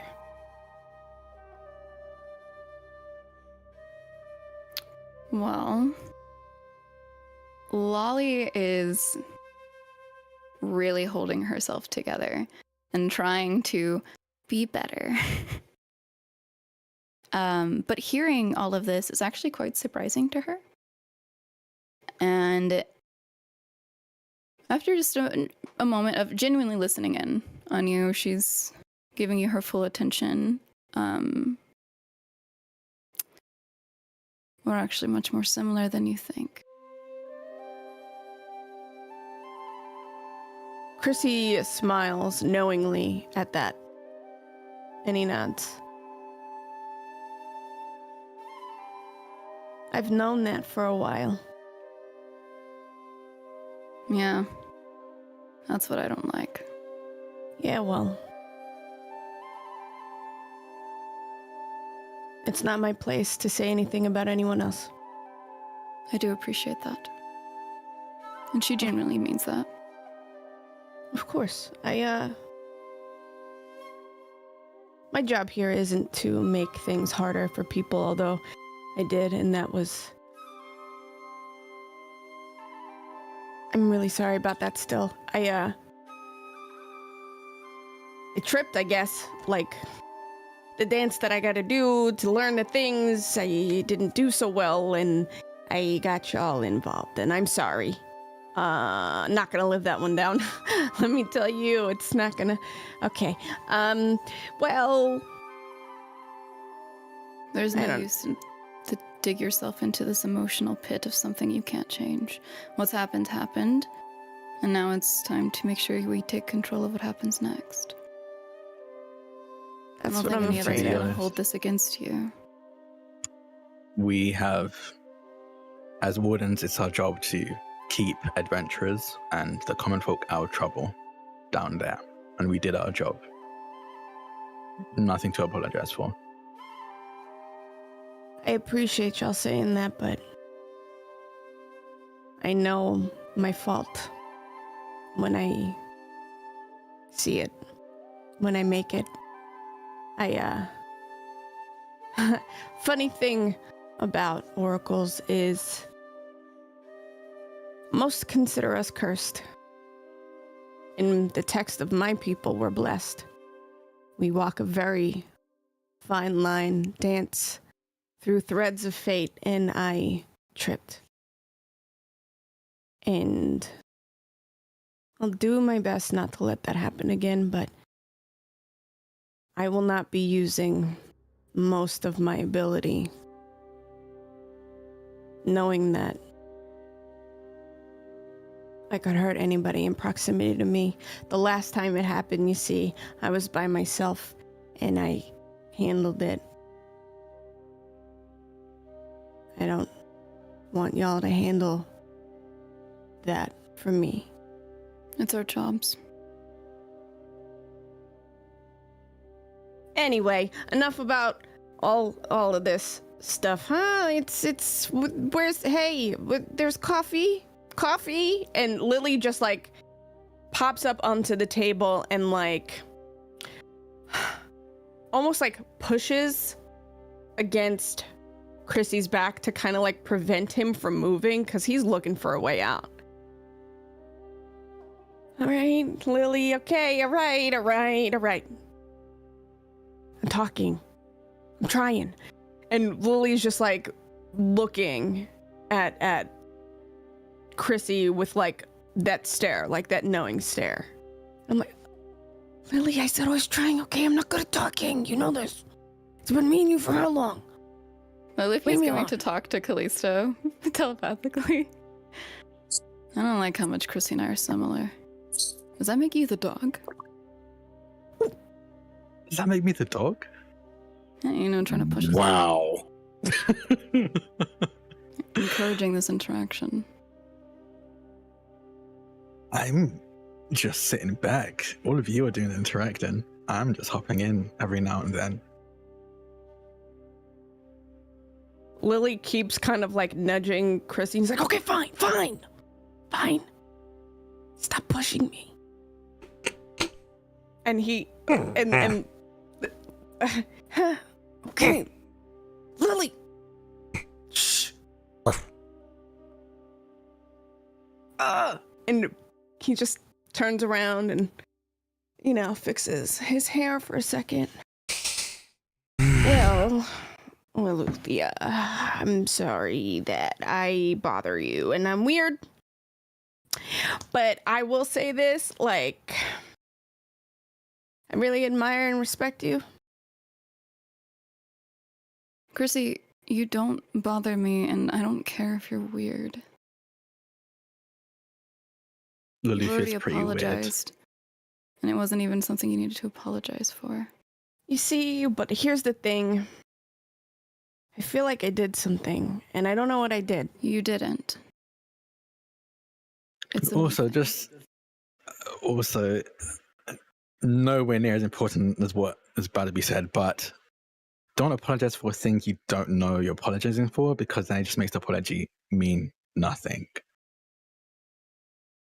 Damn, Saying that's I'm good sorry advice, for, Callie. I don't know. Damn, that's good Hey. advice. Huh. I'm just nervous. That's fair. I don't know the full extent of why you think Loluphia has a problem with you, but you've heard what she said. She stares daggers. Yeah, it's my thing. Yeah. Well, I mean, there was that one day, and then after that, that was all I saw from you.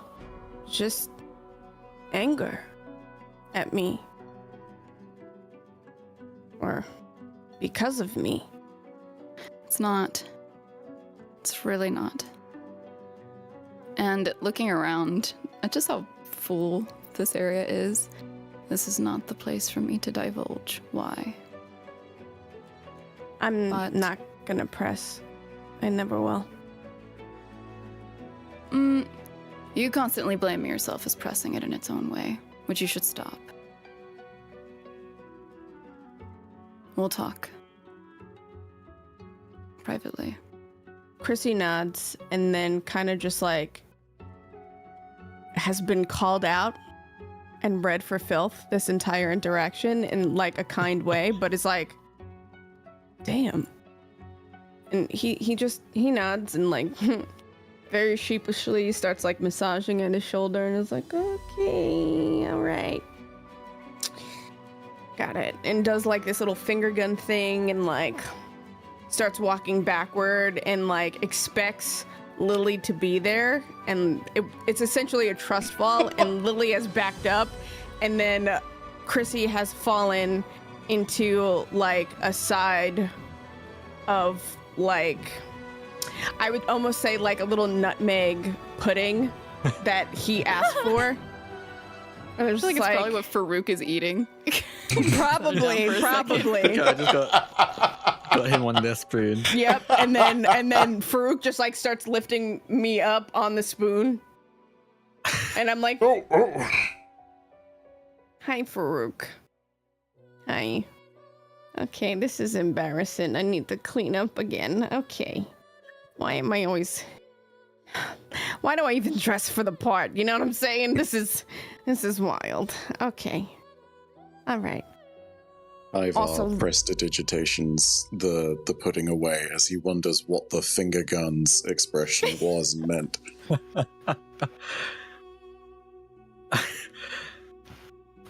And I think Callisto will again give Chrissy a very confused look, and then give Loluphia a kiss on the forehead as he will like get up, and the audience knows will leave for the doctors. And there's actually one other scene that I think will happen right after the doctor, that takes place after the doctors, if you're cool with that. So I got DM from someone, and I would love to play this out. Is this Sorry, yeah? That's from. Do you? I might have to pop out because the kid. Oh, yeah. So I can just, if it's cool, I can have Chrissy just like be embarrassed and like storm off and like sulk in the corner. cool? You got homework to watch. Absolutely. Go ahead and wrap this thing up. All right. So I think like after all that, right as Kallisto kind of leaves and Chrissy gets prestidigitationed, he kind of just sighs, kind of relieved, still really awkward and not good at socializing in bigger groups outside of having a need for him to tell them something cosmic. He just looks at Lily and like he just kind of like nudges him like, ugh, and like storms off up the stairs and doesn't use his wings because they're still a little uncomfortable right now. He just like crawls up the stairs, and it takes him probably about a good 10-15 minutes to get all the way up the stairs, and just finds a little like jewelry box or something in the corner and hides in there. And that's that.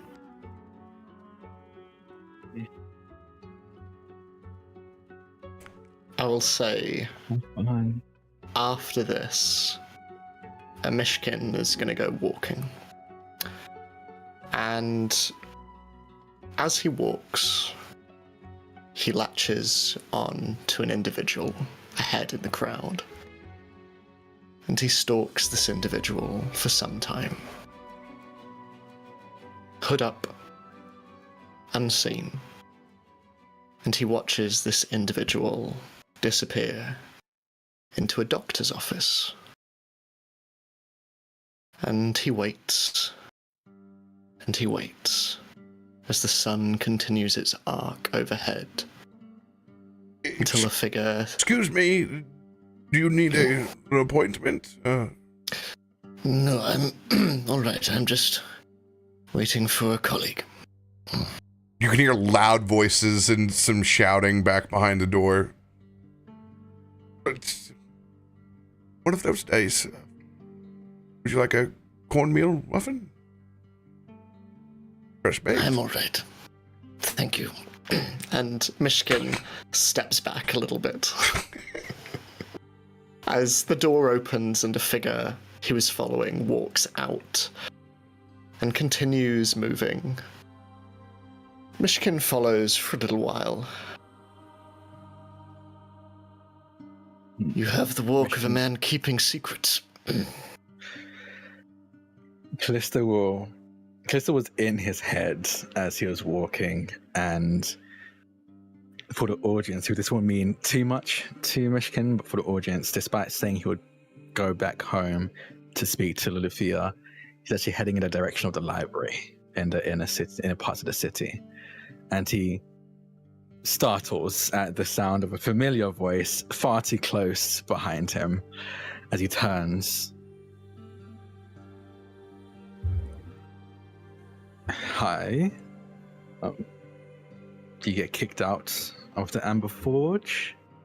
No, but as your wife is so fond of pointing out, curiosity got the better of me.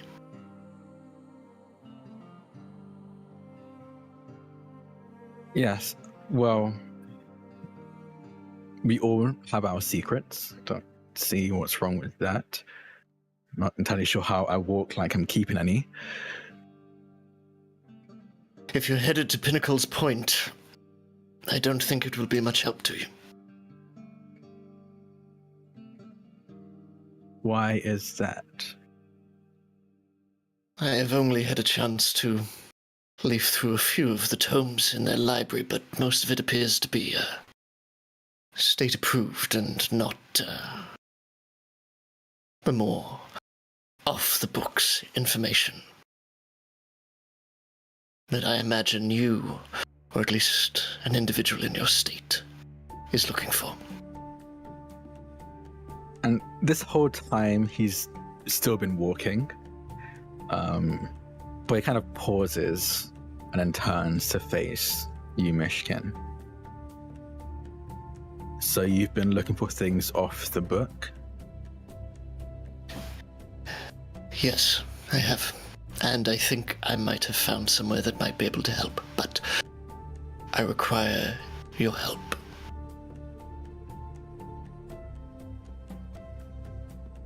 He will look you up and down with a quizzical eye. He's not judging. We've said the word plenty of times already. He's curious about what exactly you're looking for and how you can help. So he'll nod and then say, what do you need my help with? How can I help? In my time in Stormforge, I've heard of a place, a black market. A place where things can be sold, a place where information can be traded, and a secret library. I believe that our mysterious dragon incident, whatever the cause of it may be, information might be found there. Whatever conspiracy is happening within the Sky Marshals, I believe there might be information there. And there is information that I crave as well. And I imagine, with any luck, there might be medicine that you perhaps cannot buy at more legitimate establishment. He shifts a bit, a little bit uncomfortable at the, I guess, direct mention. You've been implying it, but the direct mention of his condition. RoBear, do I know of this thing? This, obviously, Drak knows it's called the Trope, but would Kallisto know of this? It's one of those, you know the name and you've never been there before. It takes a considerable vetting process through the correct societal structures to gain access to something so clandestine.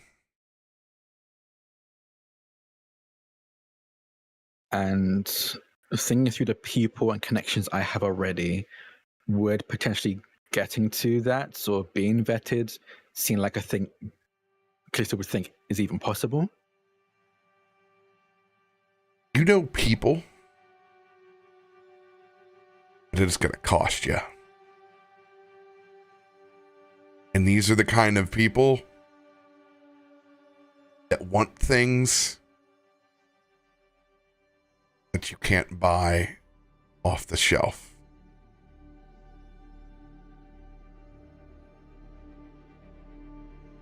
As you describe this, Myshkin, it's kind of looking at you with curiosity, and then partway through your description of this place, this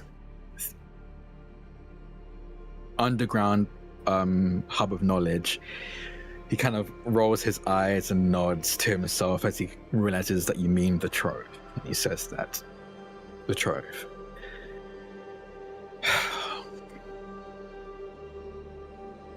Well, I currently don't have any connection. Well, I know the name, but not the location. As honestly, quite a few people are in that situation. But I think I might know some people who do. But there's a whole vetting process, one that is long and arduous, and that doesn't include the payment that they expect. What sort of payment? Well, if it was gold, it'd be much easier to get into. It's usually more like favors or specific items, creatures, things that you can't get in a more. And he kind of looks at Myshkin when he says this, legitimate means. But you think a connection would be possible?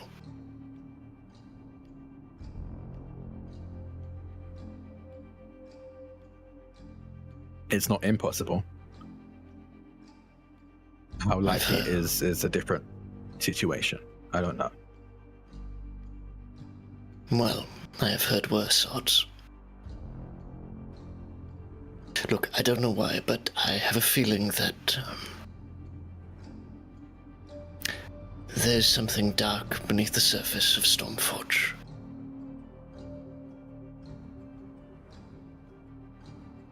And usually, and I have experienced this before in the darker corners of society, people talk.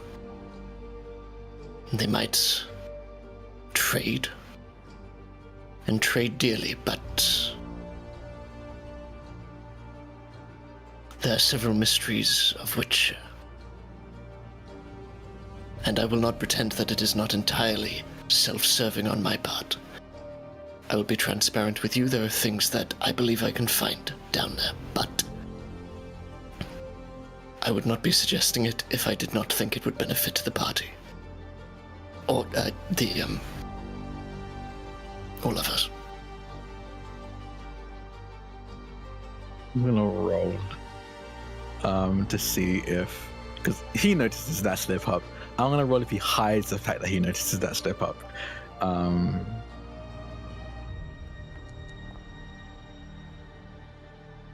Not great. I think you see a perception. Do you wanna perceive to see if you notice Kallisto trying to go hide? on, yeah, a little PvP, yeah, let's do it. Do I? Where is that? Ah, perception. There we go. Boop.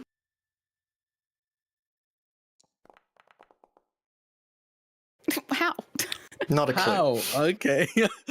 Well, you don't notice Kallisto very deftly hide a slight smirk that threatened to spread across his face when he hears the slip of a party. And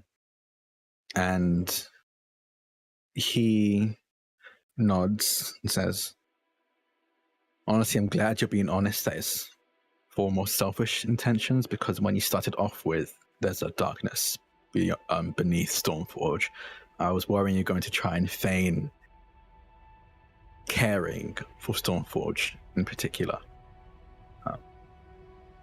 But you're right.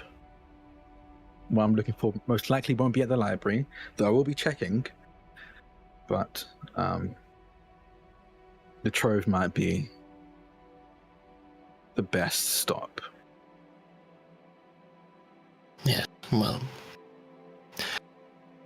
I suppose I'm glad I have allied myself with people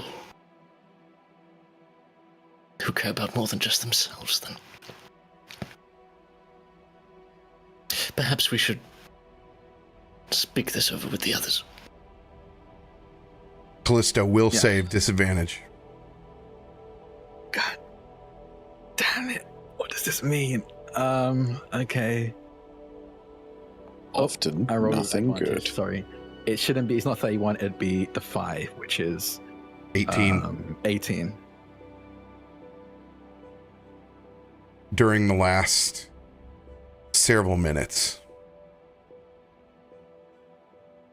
your mind races with a memory. A memory that you haven't dwelled on in quite some time. Shockingly, it's one of your first. It's around the time that all of your mates took their career paths and what way they should go.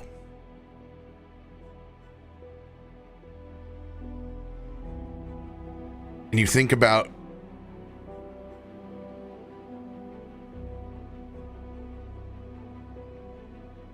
your doctor, who you just saw earlier.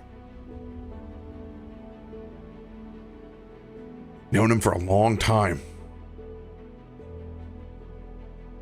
Well before he got into the practice.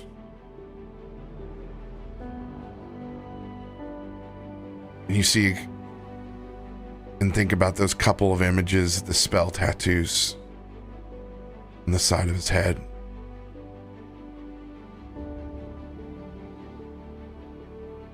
And you wonder,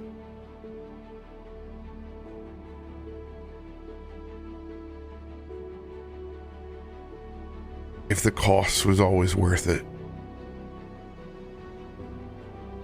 to get him through school. All those days, Dr. Savania would come back to his house and get dinner set up in the house and the orders and affairs, while his father sat at the table.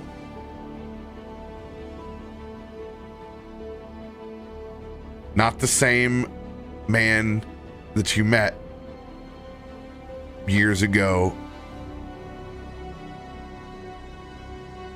as mates, but one now with mechanical eyes,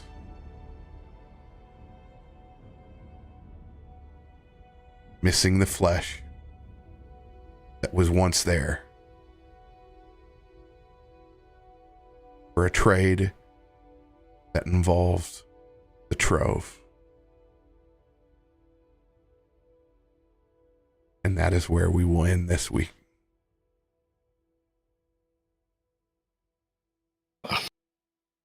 Interesting. Oh, Man, I've been waiting to hear more about like the possibility of cybernetic augmentations in Stormforge, and oh my.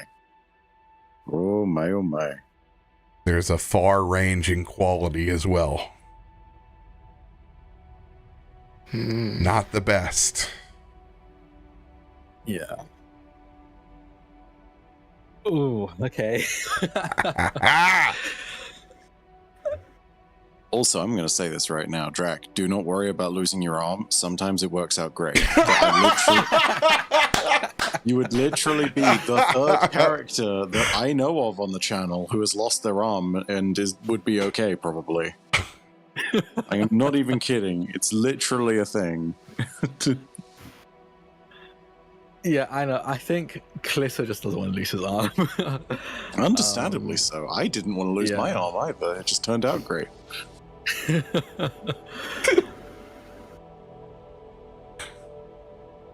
God, I have so many questions as both Kallisto and Drak. Look, I know it's like past midnight UK time, but keep going. I didn't get to like half the interactions I really wanted. That just means that we get a full Absolutely. other episode of this. Yeah. Absolutely. Even I got How some about stuff left. that? If anyone still has a scene that they want to work in, if people have time, you may do so. I am available, but it is all to everyone else's individual, and I don't want to go too far without Chrissy. Still 12 more hours. I'm still good, honestly. I'm gonna look to the people in the UK with actual normal sleep schedules and the people who have actual jobs, though. I'm good. I think I will have to call it tonight, but that makes me more excited for next week. You DGens, you almost got it. Normally, I'm so the close. Goblin Hour one too. Like this is so unprecedented. I need you all to understand. This does not happen. This is not normal. Let the record state that Bife is the quitter. Now is the part where you're really gonna hate me, because next week we are all off for the holidays here in the States. Yeah. As we pew pew pew celebrate. Aha! How about that? Yeah. Do you really Freedom. think that bedtime, Bife? I'm personally If you need saved to go. one tea bag left from Bife's wedding as I ceremoniously throw it in the lake this weekend. You wouldn't dare. You wouldn't fucking dare. I swear to God, if you're not joking, I will. Not the historical I will reenactment. come down to Cape Toronto and I will fight you. If you don't think that stuff got drank, immediately you're foolish. But I could. I got some Liptons from 3 years ago. I could throw in there. You can throw Lipton in there. Yeah, Lipton doesn't count. Stuff. I will say though, we did have I'm just gonna throw it out there. Credit to my wife. She had the best idea for parting gifts at the damn wedding, because lo and behold, a lot of people benefited from that cup of coffee the next morning. Oh Lord, that was a lot of drinking. Very true. Oh, this is gonna be brutal. The worst part is, I don't normally. I'm like, okay, I miss I'll miss like one for a holiday, but I got 3 sessions. Usually, I'm able to catch one. No, we got nothing because the 4th is on Tuesday. People are already traveling, so we're out 4th, 5th, and 6th. I also get no D&D next week, okay, and that's stewing. And that's the real tragedy, I mean, good, because I wouldn't be here for any of them. Because I'm traveling. Oh wait, what's happening next week for you? Oh yeah, it's also 4th of July. She's also in America. taking No, Bife's I'm tea. traveling to Belgium. Oh, you're traveling to Belgium. Have fun. Exciting. That's close. You want to swing That by? sounds way nicer. Yeah, sure. Yeah, just I can just driving close over. by, but can't yet. Yeah, meet up in London. Hop, skip, and a jump. It's gonna suck though, because I fly out the 5th, land the 6th, events the 7th, and I leave the 8th. I'm gonna have no time to adjust to anything. Oh, the worst. Hold on, are you going where I think you're going? Yes, I am. I am so happy for you. Thank you. Oh man. Oh man. I'm curious now. Cakes and pies. Cakes and pies. I'm not saying Everything cream. I'm a little lad. I will we'll discuss that here in just a second. Once we go dark. Because now I need to know. I love you guys. We'll be back for more story in 2 weeks.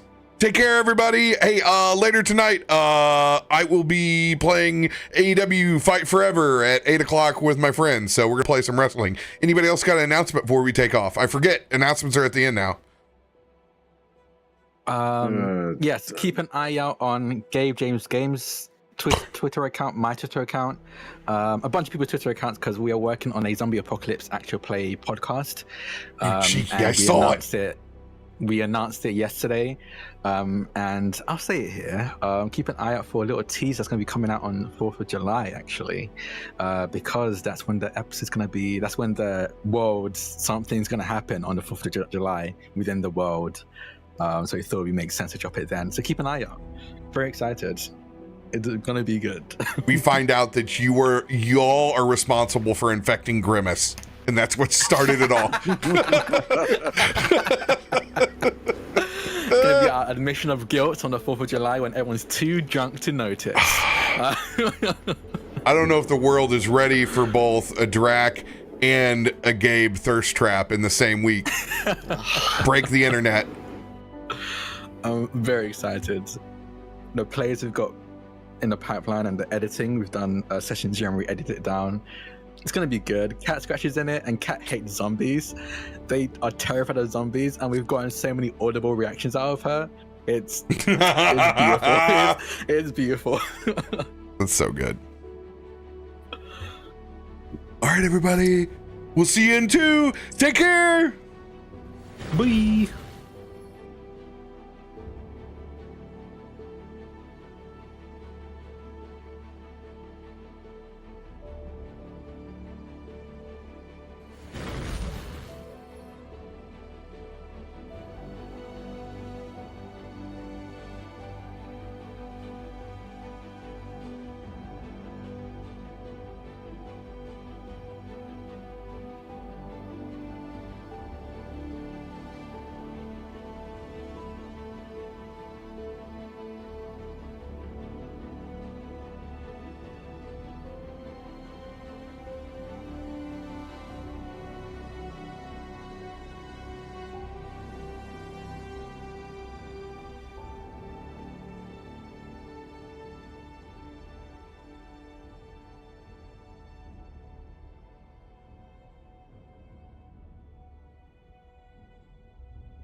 What's going on, everybody? CaptainRoBear and crew here. We're Stormforge, episode 11. Ooh. Welcome. I'm just remembering 3 weeks went by in game.